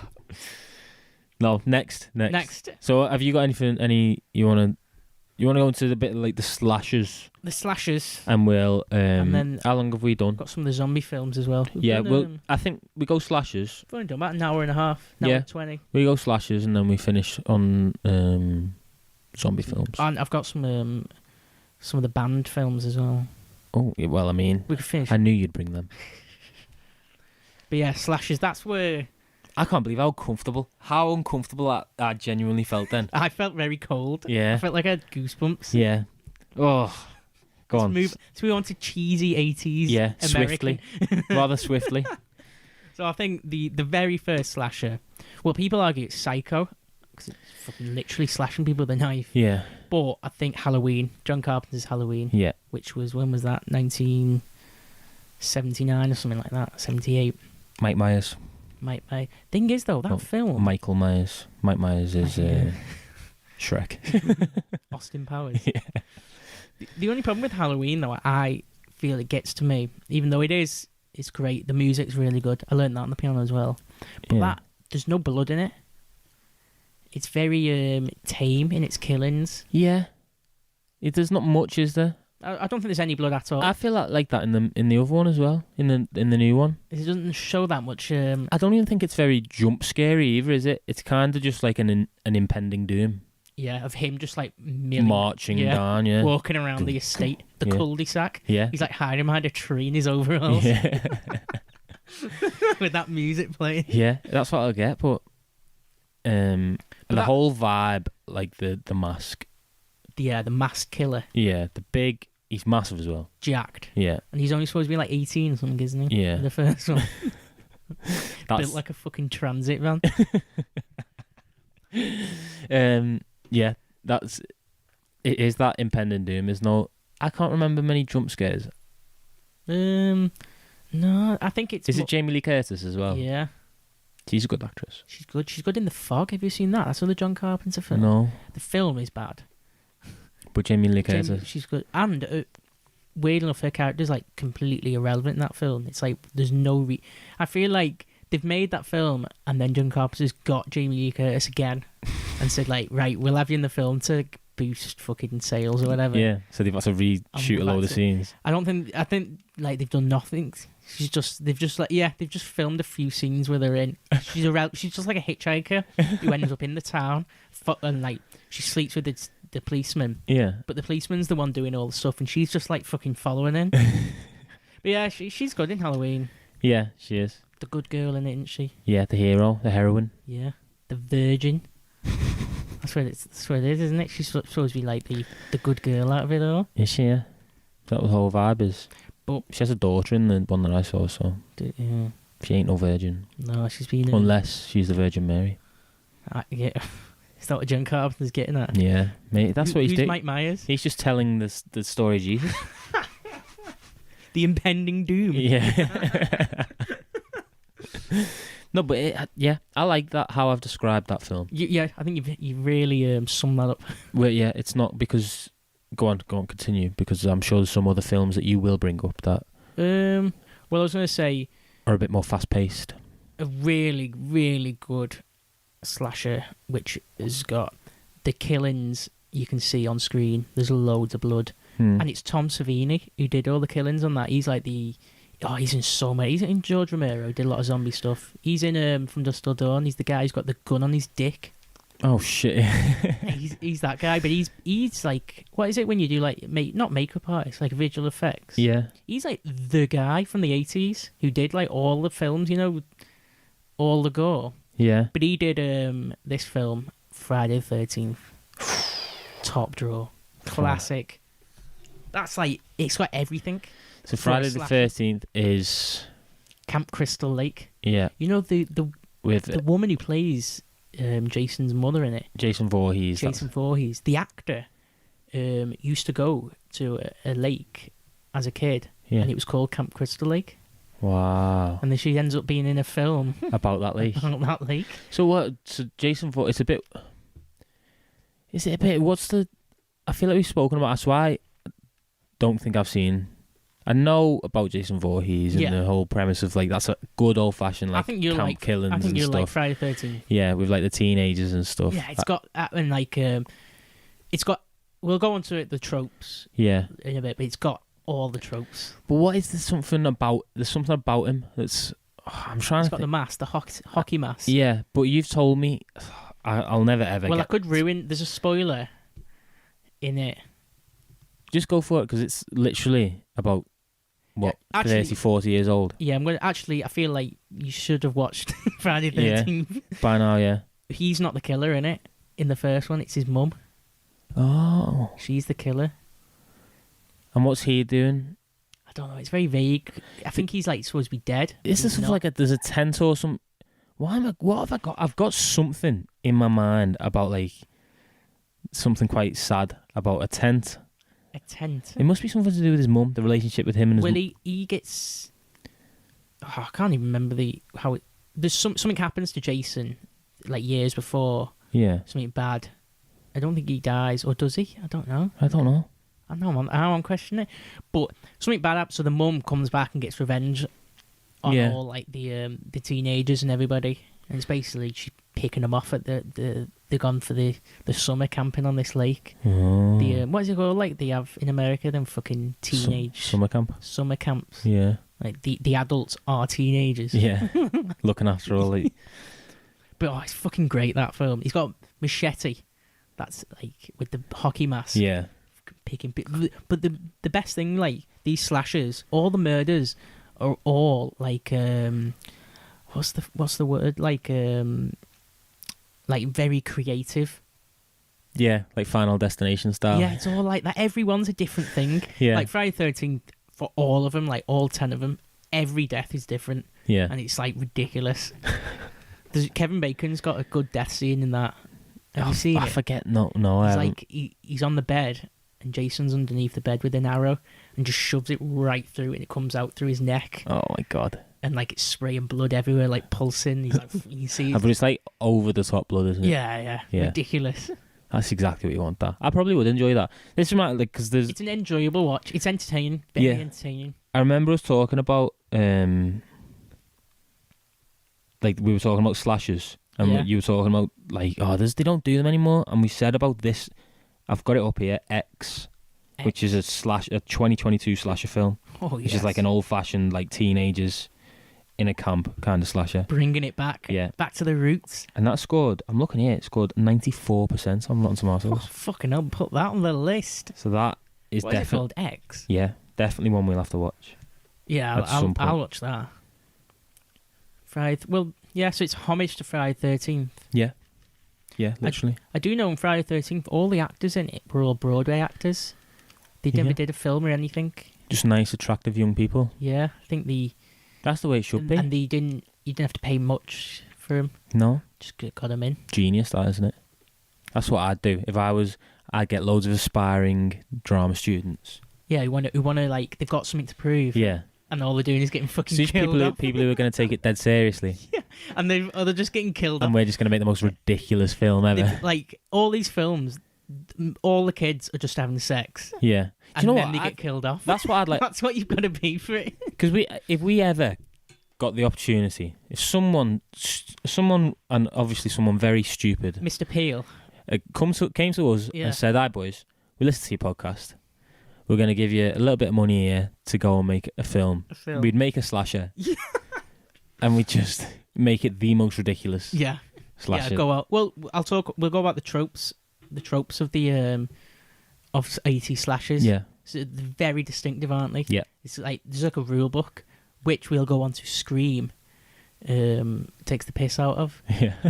Because it is, isn't it? You know, in Scream, they talk about the rule book of horrors. Yeah. And then they all fucking die because they don't follow it. But basically, it's like they're all having sex, aren't they? Yeah. The ones who are having sex get killed. Yeah. Like, usually the first ones. Yeah. So there's that. The girl is always the main character, Yeah. isn't she? Nearly all of them.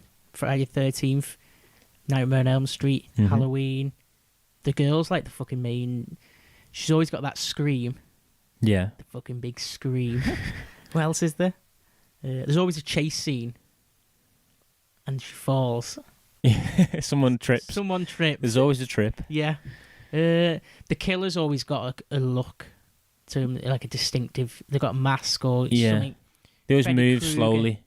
Yeah, with like an axe. They're never in a rush. No. It's not just like some fucking crazy guy just running around with an axe. Oh, No. It's With a gun. With a gun, yeah. It's distinct character. Yeah. I think the people... do you know why they It's all do... young teenagers Yeah. who get killed. They're always like... They just cannot defend themselves. That's why it's girls as well, isn't it? Against this giant 6'6" hench guy, yeah. No face. With these 5'2" tiny fucking 6 stone teenagers. Getting mauled. Just absolutely cutting them up. Yeah. I think you gotta have a good synth soundtrack. Yeah. They've all got some like creepy synths going on. The soundtrack is key. Yeah. It's That so... plays a big part. I think if we did ours... We'd fill the room out with synths. Yeah. And then just start getting melodies going. Yeah. Yeah. Hitting all the notes. It's got the... I mean... It has to have... It's all set in one place as well. Yeah. Like one house, one street. One street. Elm Street. Yeah. It's never... Camp on the Crystal Lake. Never branches out. These murderers aren't trying to go state by state. Trying to get away from the local jurisdiction. No. He's doing it one weekend in a fucking cul-de-sac. Yeah. Well, that's the tropes, isn't it? That they all follow. Yeah. There's probably more, but I can't think. Yeah, there'll be loads. Like a tick list. Yeah. Oh, that's it. They're all like relatable, all the characters, to a degree. Like Breakfast Club. Yeah, it covers like You got the nerdy kid and the jock. Yeah. I don't know. Who are the characters out of that? I don't know. Then you've got the lad who fancies the good-looking girl, but she doesn't like him, and then he probably does something to save her. It's always and like they'll that, share a isn't it? look.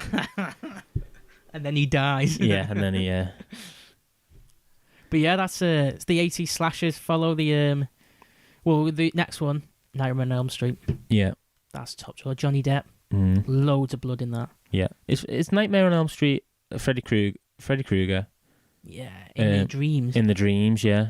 Ooh, now it's getting fancy there. Yeah, so that you're coming away it's from. Still creepy though. Yeah, it doesn't go a bit. It goes silly in the other ones, later ones, but that first one. And he's like Freddy Krueger's a bit of a.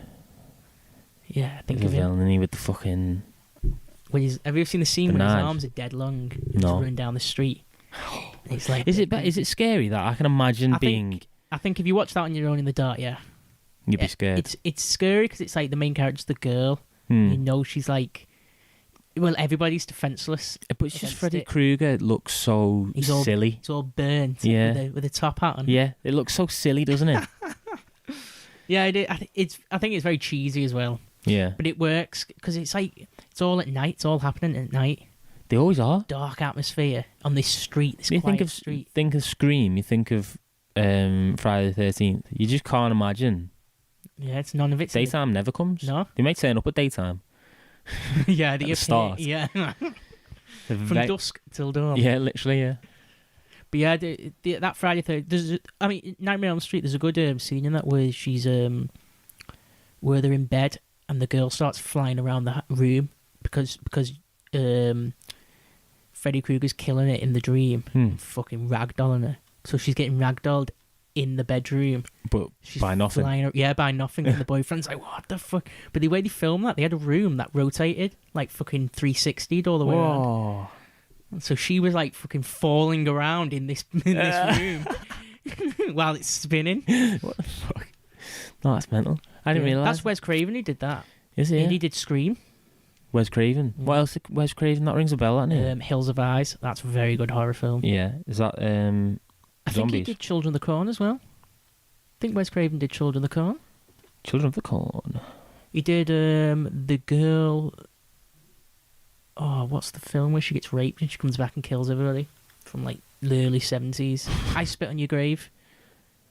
I spit on your grave. She does that. He does that. Yeah, well, he did loads, yeah. I spit on your grave. I didn't realise that was it's pretty far down the thing. Swamp Thing. What a name. Yeah, another classic. Classic horror director. Yeah. Vampire in Brooklyn. Vampire in Brooklyn. Eddie Murphy. Yeah. I haven't seen that in ages, actually. He did that. Yeah, he basically wrote the book on them all, didn't he? 12% on Rotten Tomatoes. Vampire in Brooklyn. Very questionable, that. Yeah, didn't do too well. So some other ones, I think, my ones I can think of, 80 slashers. My Bloody Valentine. That's class. It's a miner. Like a mining. The killer's like a overalls with a mining mask with a pickaxe for mining. That's a fucking class setup for That's what you want. And I think there was like an accident happened or something, and it's like so many years afterwards on the day. Yeah. I think it's Valentine's Day. Yeah. So it is. Yeah, my brother. That's the perfect. This is it's literally. It's all. These films dates. are like.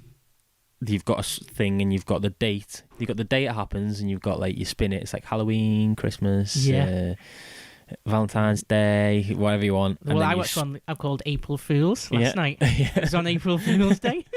And then you spin the next one and it's like the occupation of the murderer. Yeah. Yeah, you know what we should make? We should make one of them things where you spin it. Yeah. And then that's your horror movie. Oh, we should do a little video. Yeah. Spin it and get our horror movie. See which one you get.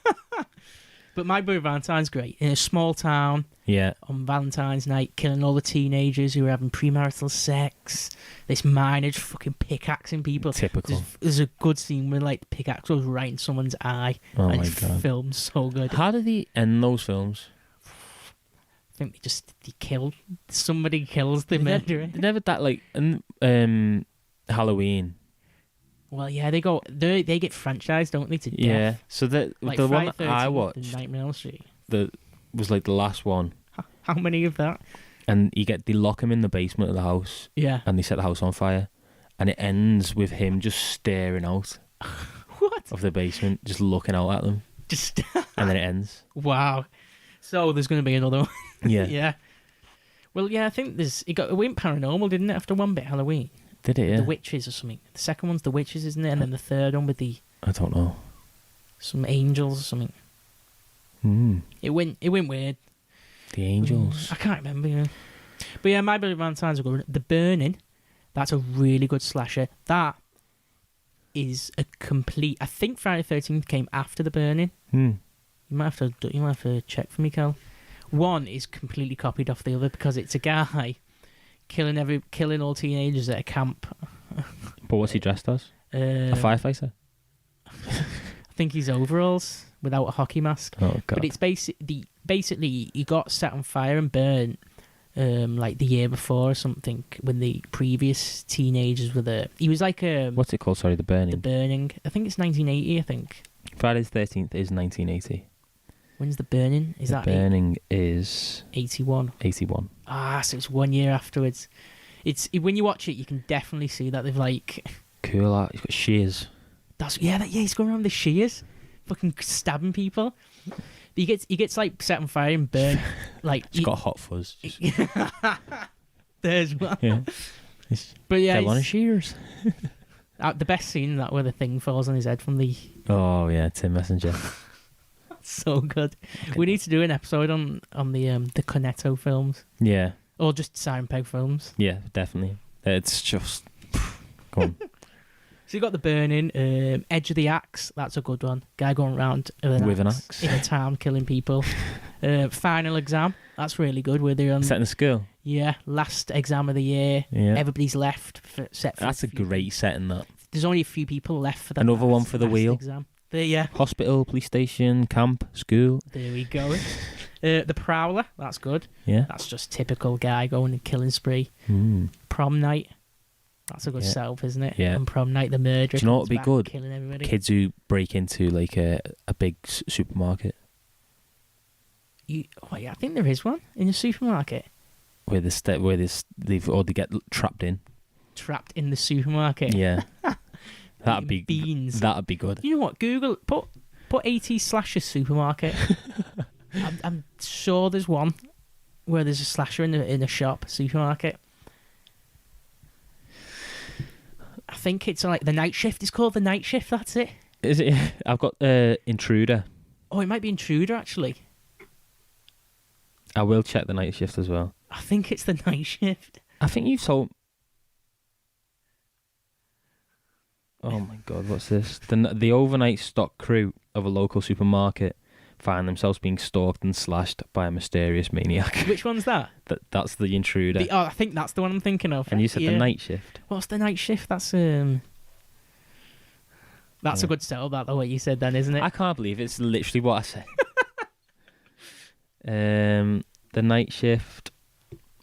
I'm on a. Oh, here we go. Night shift horror movie. 2016. Oh no. A security guard gets hired to guard an empty mansion until the owner will arrive in the morning. Little does he know he has been set up as a human sacrifice. What the fuck's that? That's not what I was thinking, but... So what a premise. What a premise.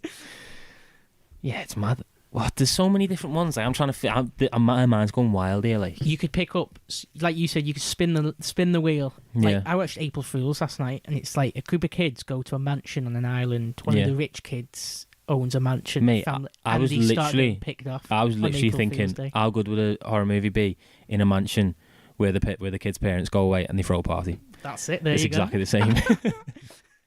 That's the premise is there. You can go. Well, that was like with like slashers got so popular because literally the tropes are there. You could just fucking polish so many off, couldn't you? Yeah. And another reason why they got so popular because it was the time when VHS, they were all straight to video. All these slashers as well. You know, like in the cinema, they go straight to video. Yeah. And at this point, everybody's got a video player. Yeah. In the 70s, it's like, oh, you've got to go to the cinema to watch it.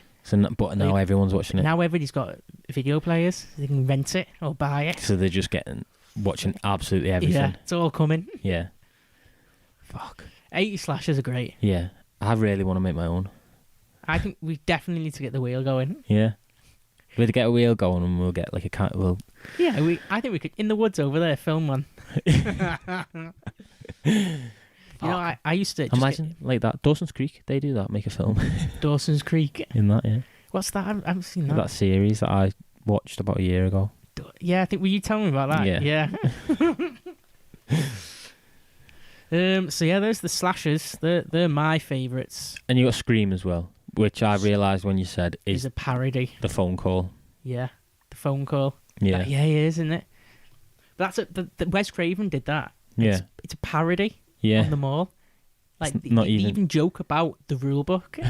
There's like a scene where they're watching is it watching the film or something and you pauses it. I actually like that. I think that first Scream's good. Yeah. Yeah. Because something about it, isn't it? Like, yeah, there is. Shaggy. That actor. Yeah. Matthew Lillard, what his name is. Is that his name? I think it is. Matthew Lillard. I might watch Scream again, actually. It is Matthew Lillard, yeah. He's in Zack and Cody as well. Is he? Yeah, sure he is, yeah. What? I don't know about that. You know, whenever I think about Zack and Cody, all I can think of is the hotel guy. Mosby. Did he kill someone? He killed somebody? Yeah, yeah. He was like such a character in that. They should have just made the programme about him. I'm sure he was in Zack and Cody. Was he the one in that... No, I'm being stupid actually, never mind. Matthew Lillard. He's in what's the one where they go away for the weekend? They get chased by rednecks and stuff without a paddle. Oh, I'm not sure. I've not seen that. That's funny. He wasn't in Zack and Cody. I don't know where I pulled that from. He was in Scooby Doo though. Yeah, he was. Yeah. Shaggy. He played that character beautiful. He did perfect for it. Handsome character. People say that, don't they? It always comes up when like actors perfect for roles. Yeah. It's almost like they based the cartoon off his character. Yeah, they knew exactly what he was like. Yeah. Well, so there's my slashers. Mm. There's other big ones, isn't this? Okay. No, I think we've covered them all. Yeah, I think you got all the main ones. There is like a load of others. Like you can go on the list. Well, like we just said, you just do whatever. You just spin the wheel, and you can make your own. Yeah. You should have a wheel for like weapons. Yeah. A wheel for like the occupation, what you said, the guy. Yeah, what the costume the guy's wearing. Costume of the murderer is weapon. Then you've got location. Yeah. And the date. The date, yeah. You know what I mean? And you don't really need a date either. No, not really. No. But it can be like, you could have like summer, autumn, winter, and then you could have like Christmas, Halloween, yeah, bonfire night, Valentine's Day, someone's birthday, summer solstice. Yeah. Summer solstice. Ash Wednesday. And then you've just got to kill them off one by one. Or Yeah. you can have a wheel, a big wheel, Yeah. for all the kills. Yeah, for how people die. Wait, that could be a separate one altogether. Yeah. Fucking No, you could just get, so you go, how many kids have we got? We've got 6 kids. yeah. And you get 6 people in the room, and you literally have a competition of who can come up with the craziest way yeah. to kill that person. That's it. Yeah. And then you just put that up, and then that person leaves, and then you do it again with the 5 people. I think that's the way to go about That's that. exactly how you do it. We need to write this down. We do. Anybody listening, get in touch who wants to do this with us. Yeah. And we'll do it. Because we need like 4 more people. It'd just be so funny, wouldn't it? Get some actors. I know a couple of people who'd be well into doing that. I'd like to be an actor, definitely. Would you? Yeah. 100%. Do you think you got your delivery lines? That's one thing I want to practice. I might start getting some really good monologues, from films, like Taxi Driver one, and maybe Scarface lines. I feel like with me though, I'm definitely not serious enough at all. Are you playing Shaggy? Like literally, I could not keep a straight face. I know, yeah. While doing it. Whereas if you've got these like drama students, who want to do it properly, be dead serious about it. No, that'd be even more funny. Because I couldn't. And I'm breaking the third wall, looking down the camera with a smile on my face. Maybe you need to be the killer, just with a mask. Yeah, with a mask on. Just giggling away. Yeah. The killer's a giggler. Yeah. That's his tell. That's how you know he's in the room. Just a big evil giggle. Fucking hell. Like that, under the bed. Half our film sorted here. Yeah. Oh my god, that'd be so funny, that. Anyway, there's slashers. What was the next one? Was it zombies? Zombies. That's a big one, that. Yeah. So I just watched 28 Days Later. Danny Boyle. Cillian Murphy. Excuse me, Danny Boyle, doing a horror film like that. I know. What? Have you seen? So I watched that. Very good. Takes a turn at the end, which I did not expect. Goes a bit crazy, doesn't it? Does go fucking crazy. Yeah, couldn't keep up with that at one point. It was all like good, feel good. They've got friends. They're on the way to happy days. Everyone's driving down the 602 to Manchester. He sees the plane, doesn't he? Yeah. Realizes, there's flights happening. Yeah. Must be on its way. People must be alright. Airports must be. But takes a fucking turn at the end. Yeah, don't ruin it. Actually, no, I won't, because it's definitely like, if someone hasn't watched it, they should. But have you seen 28? Or is it 28 weeks? 28 weeks later. Yeah. Have you seen that? Yeah. Is that good? I think it's good. Not as hard hitting as the first one. Yeah. But it is still good. Anything by Daniel Boyle just seems to be. The zombies really in that well are made. really good. Good zombies. Like the original George Romero ones. Yeah. Even though they're so good, the zombies are a bit naff. Yeah. Like I feel like I could survive. Get a nailed baseball bat. Yeah. I'm doing all right. But 28 days later, fucking running at you and everything. Yeah, fucking mental. Yeah. And all like the twitchy zombie. Yeah, they're the ones that foot you up. Class in it. It's like Train to Busan. Have you seen that? No. They've got some good zombies in that. What's that? When's that? Train to Busan. That's a South Korean film, that. Is it? Yeah. Hence the Busan. Train to Busan. I don't know me South Korean geography. Or we can look on the globe. Does it have Busan? What does it have on the Pyongyang? It has. It does have Pyongyang. And Cal's looking at the globe Seoul. here. Seoul. Well, Pyongyang's North Korea. I think the second one's Train to Seoul. Is it? Yeah. I think. That's 94% Rotten Tomatoes. Really good, that. 4.9 out of 5 on Shudder. Anything by any South Korean films are great. Yeah, I've not seen enough of me. I think I've seen Parasite and that's about it. Ooh. Yeah, that's cool. That Seoul Station. Oh, is that the second one? Seoul Station. Yeah. Oh no, it was made the same year. Yeah. Peninsula as well. God, that was tough to say. Train to Busan, Peninsula, and then Seoul Station. They've got some good intense zombies. Seoul Station is an anime. Ignore that. Oh, is it? Mm. Scrap that one. But it is still zombies, like the same thing. Yeah. I thought that was like the second one. That was like... Oh, I don't know. No, Peninsula's the second one. Ah, I see. What other zombie ones then is there for you? For me, I don't know. Don't say Zombieland. Zombieland.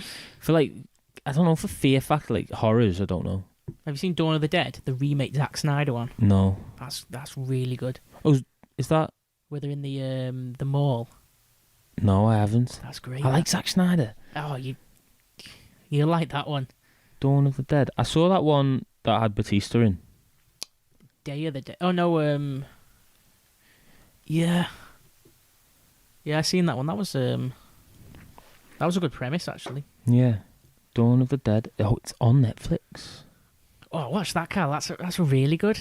It's typical Zack Snyder, you know, slow mo shots. Yeah. But before he refined himself, feel like he Watchmen and all that. It's cool. That's like refined, but it's very raw. But the original one, George Romero. Yeah. So basically, George Romero is the guy who invented zombies. Yeah. He did the when was it, 1969 or something? Night of the Living Dead. Yeah. It's a bit cheesy, but it was nothing like that ever done before. You said that's really scary, though. I think you said to me, or someone said it to me. I might have said actually. No, it can't. It won't have been. He did Night of the Living Dead, and then he did Dawn of the Dead. Yeah. Which is in the mall. The best one, I think, is Day of the Dead, where they're in it's like a group of like army people, a few army people, and a group of scientists, and they've locked themselves in a missile silo, like underground bunker. Yeah. And they're just like living the life, some of them are doing experiments, and one's the capturing and stuff. But that's like good because it's psychological. They start like turning against it. It's not just the zombies. It's like them locked in the bunker. Going crazy a little bit. Army people, and they're like fucking like all on the edge and everything, and they try and escape. That's really good. That's my favourite one actually of the Dead series. Yeah. It's good the way he films it, where it's like it's not just about the zombies. Mm. But then the Land of the Dead, that's a recent one, where they got the tower. The people live in this big like high-rise block. Oh, I don't know. And the zombies are outside. And then I don't know. And these are all George Romero. Yeah, George Romero. There's loads. He did loads of the Dead. Dawn of the Dead, Day of the Dead are his best ones, I think. Yeah. You know, there's a fact. I can't remember it properly, but there was a shop in New York, and it used to sell.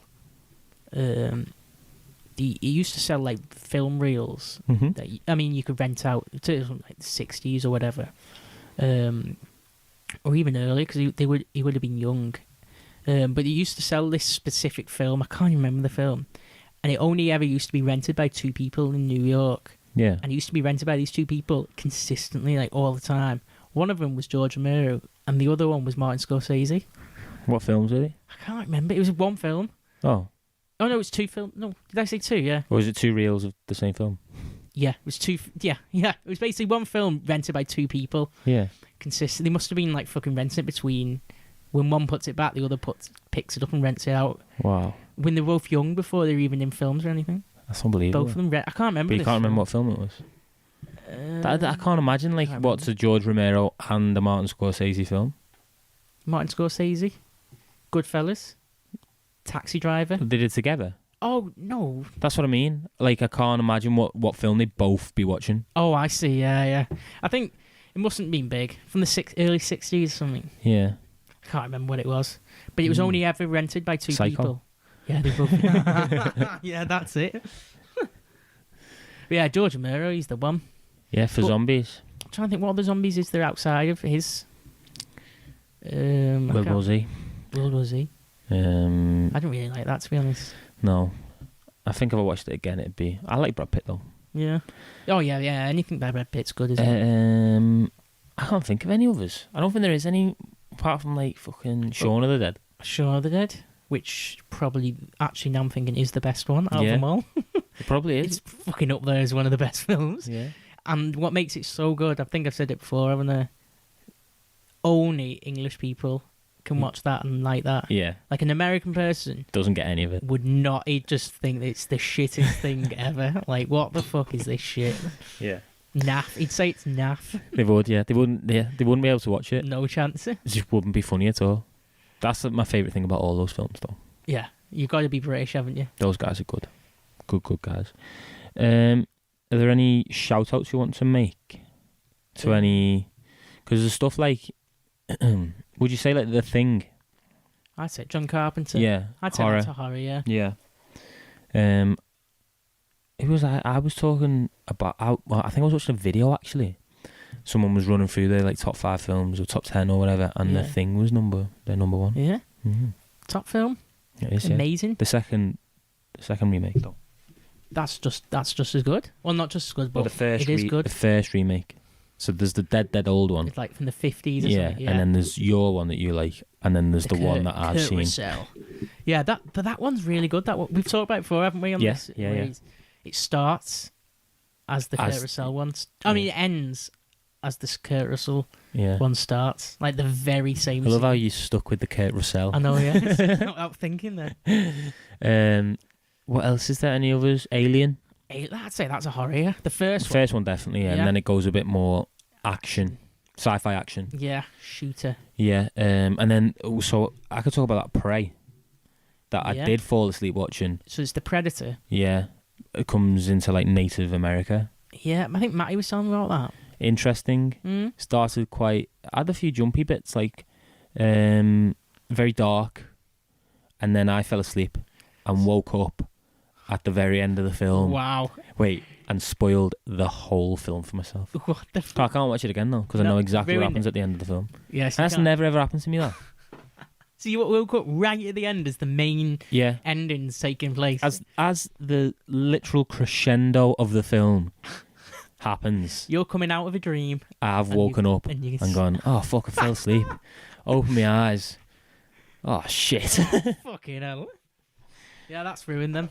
Yeah. What about the one before it? Predator or something it's called. Like the 2018 one or whatever. I remember watching that on the plane coming back from somewhere. I've not seen it. My sister's got it on DVD. Yeah. But she has them all on DVD.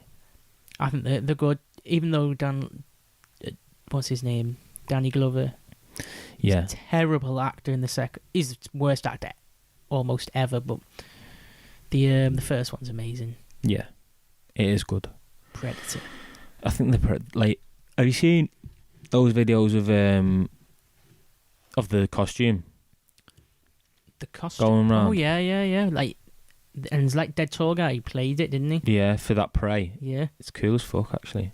I think it was pretty good. I don't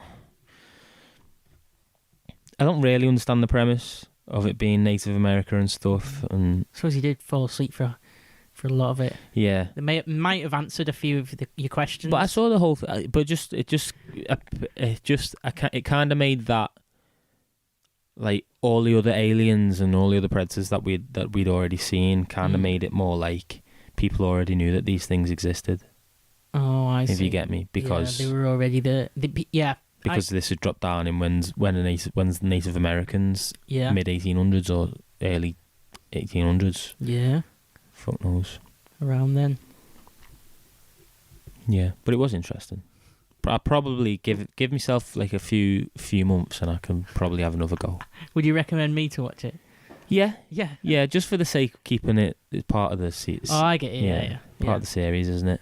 Yeah. And they're all on Disney Plus. Then I don't know if you've got Disney Plus. No, I haven't. You don't strike me as a Disney watcher. No, I don't seem too keen on Disney. But all the aliens and all the predators and that are all on there. For any of the listeners as well. Yeah, go and give it a go.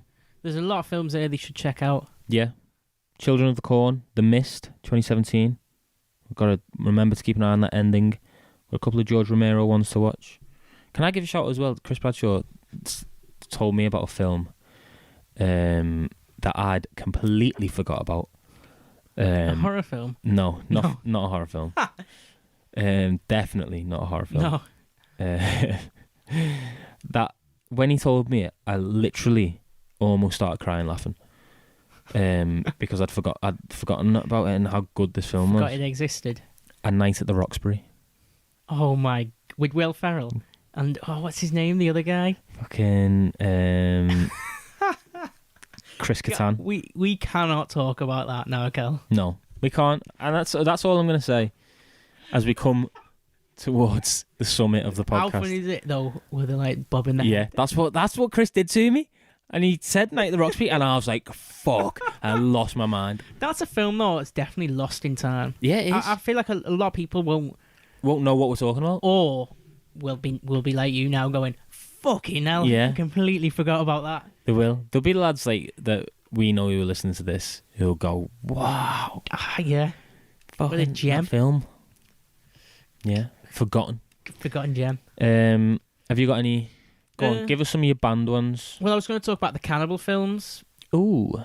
So you got Cannibal Holocaust. Have you heard about that? That was No, banned. I don't Big know still anything about banned. these cannibal films. That's a ridiculous film where it's about they go to a tribe. I think it's banned because some of it is real.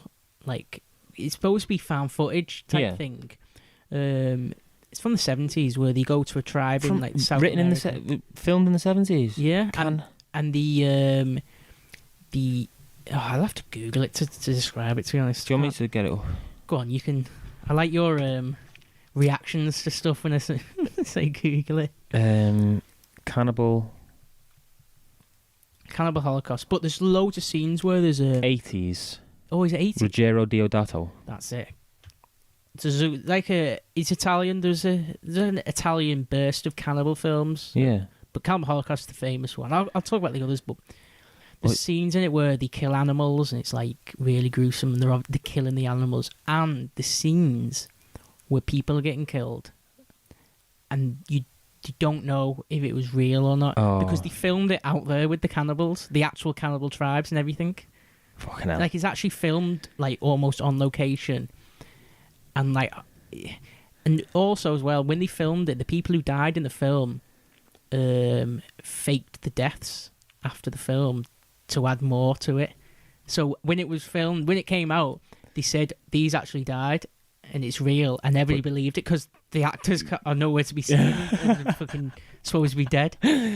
But yeah, it's very, very.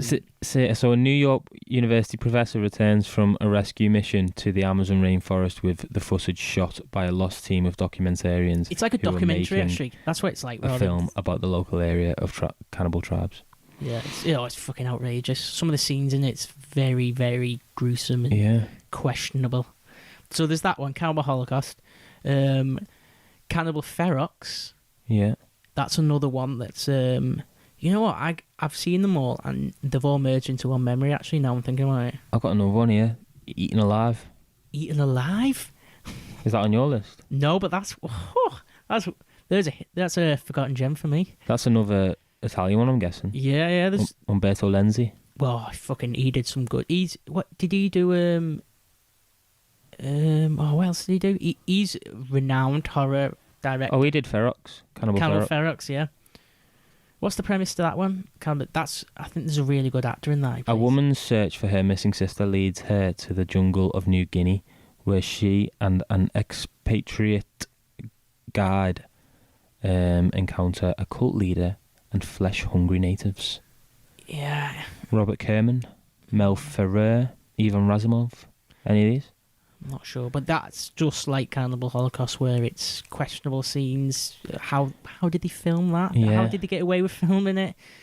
There's The Man from Green River. That's another one. And Slave to the Cannibal God. They're all them. If you want to watch films that were banned, that are very extreme, probably a bit edgy, if you want to be edgy to people. I can't believe, what is this big fucking wave of Italian cannibal films? You're right about this. Did you say Green Inferno as well, yeah? That's a remake one. Or like an Eli Roth. It's like a homage to all those cannibal films. Scatty that like. But yeah, those cannibal films are really extreme. Have you ever seen another film? I was going to say it's not a cannibal film, but have you ever seen a Serbian film? No. Oh, I've give that a Google. It's called A Serbian Film. A Serbian Film. That's put under. I think that's banned. I don't think you can watch that here. It's a lot of 2010. I think it is. Yeah, a lot of I think it's like rape and stuff in it. Like I think it's real. Milos, a retired porn star, leads a normal family life trying to make ends meet. Presented with the opportunity of a lifetime to financially support his family for the rest of their lives, Milos must participate in one last mysterious film. From then on, Milos is drawn into a maelstrom of unbelievable cruelty and mayhem.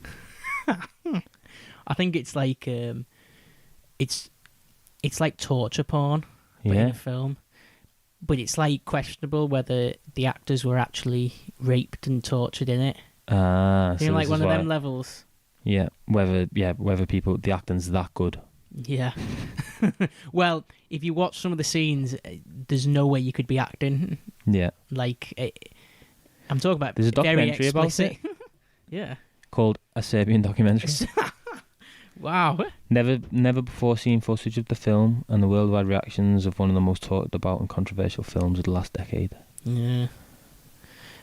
All the actors are in that as well, talking about it. Yeah. So it must be.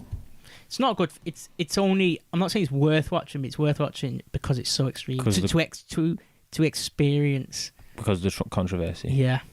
I presume people who watch that are the same people who watch it's like snuff films. Yeah. It's like that, Like, I don't know. You obviously don't watch a snuff film for entertainment purposes, do you? No, I don't think you do. But you've met Umberto Lenzi, you mentioned him. He's good. Feluccio. Yeah. What's his name? He's an Italian guy. He did The Beyond. That's a really good film. The Beyond? That's a really good horror film. Like they have this like mansion that goes like the gateway to hell is underneath it. But his name's Feluccio. He did Lucio Felucci. That's it. Yeah, he did a series of good horror films. There's like a good Italian, and then there's D'Argento, who did the trilogy. Well, you are well into your Italian directors at the minute. Well, I think spaghetti westerns, spaghetti horrors. Recently, I feel like I just want to watch foreign cinema. Yeah, like maybe you should watch The Grudge. Watched it? The Japanese one again. Yeah, I've got it on DVD. Bought it from CEX. That is got it. Mental. Well, I feel like I'm at the point now where the only American films I watch are either ones that are recommended, or it's like got to be like the new Tarantino or something like that. Yeah. I'm not just putting a film on for the sake of watching a film. I'm not just filling my evening up with a film. You're not going to watch a film to find out whether it's good. No, that's it, yeah. You're going to watch a film that you know is good, it's been recommended by someone you trust. Yeah. Or you're going to watch, like, one of your favourite directors. Yeah, that's it. Like if, I don't know who another one of your favourite directors are, Steve. Let's say, Michael Bay. Maybe if you want to suggest a Michael Bay film for me. Me, Bad Boys, all of them, can't watch them all. I don't mind the first one. Yeah.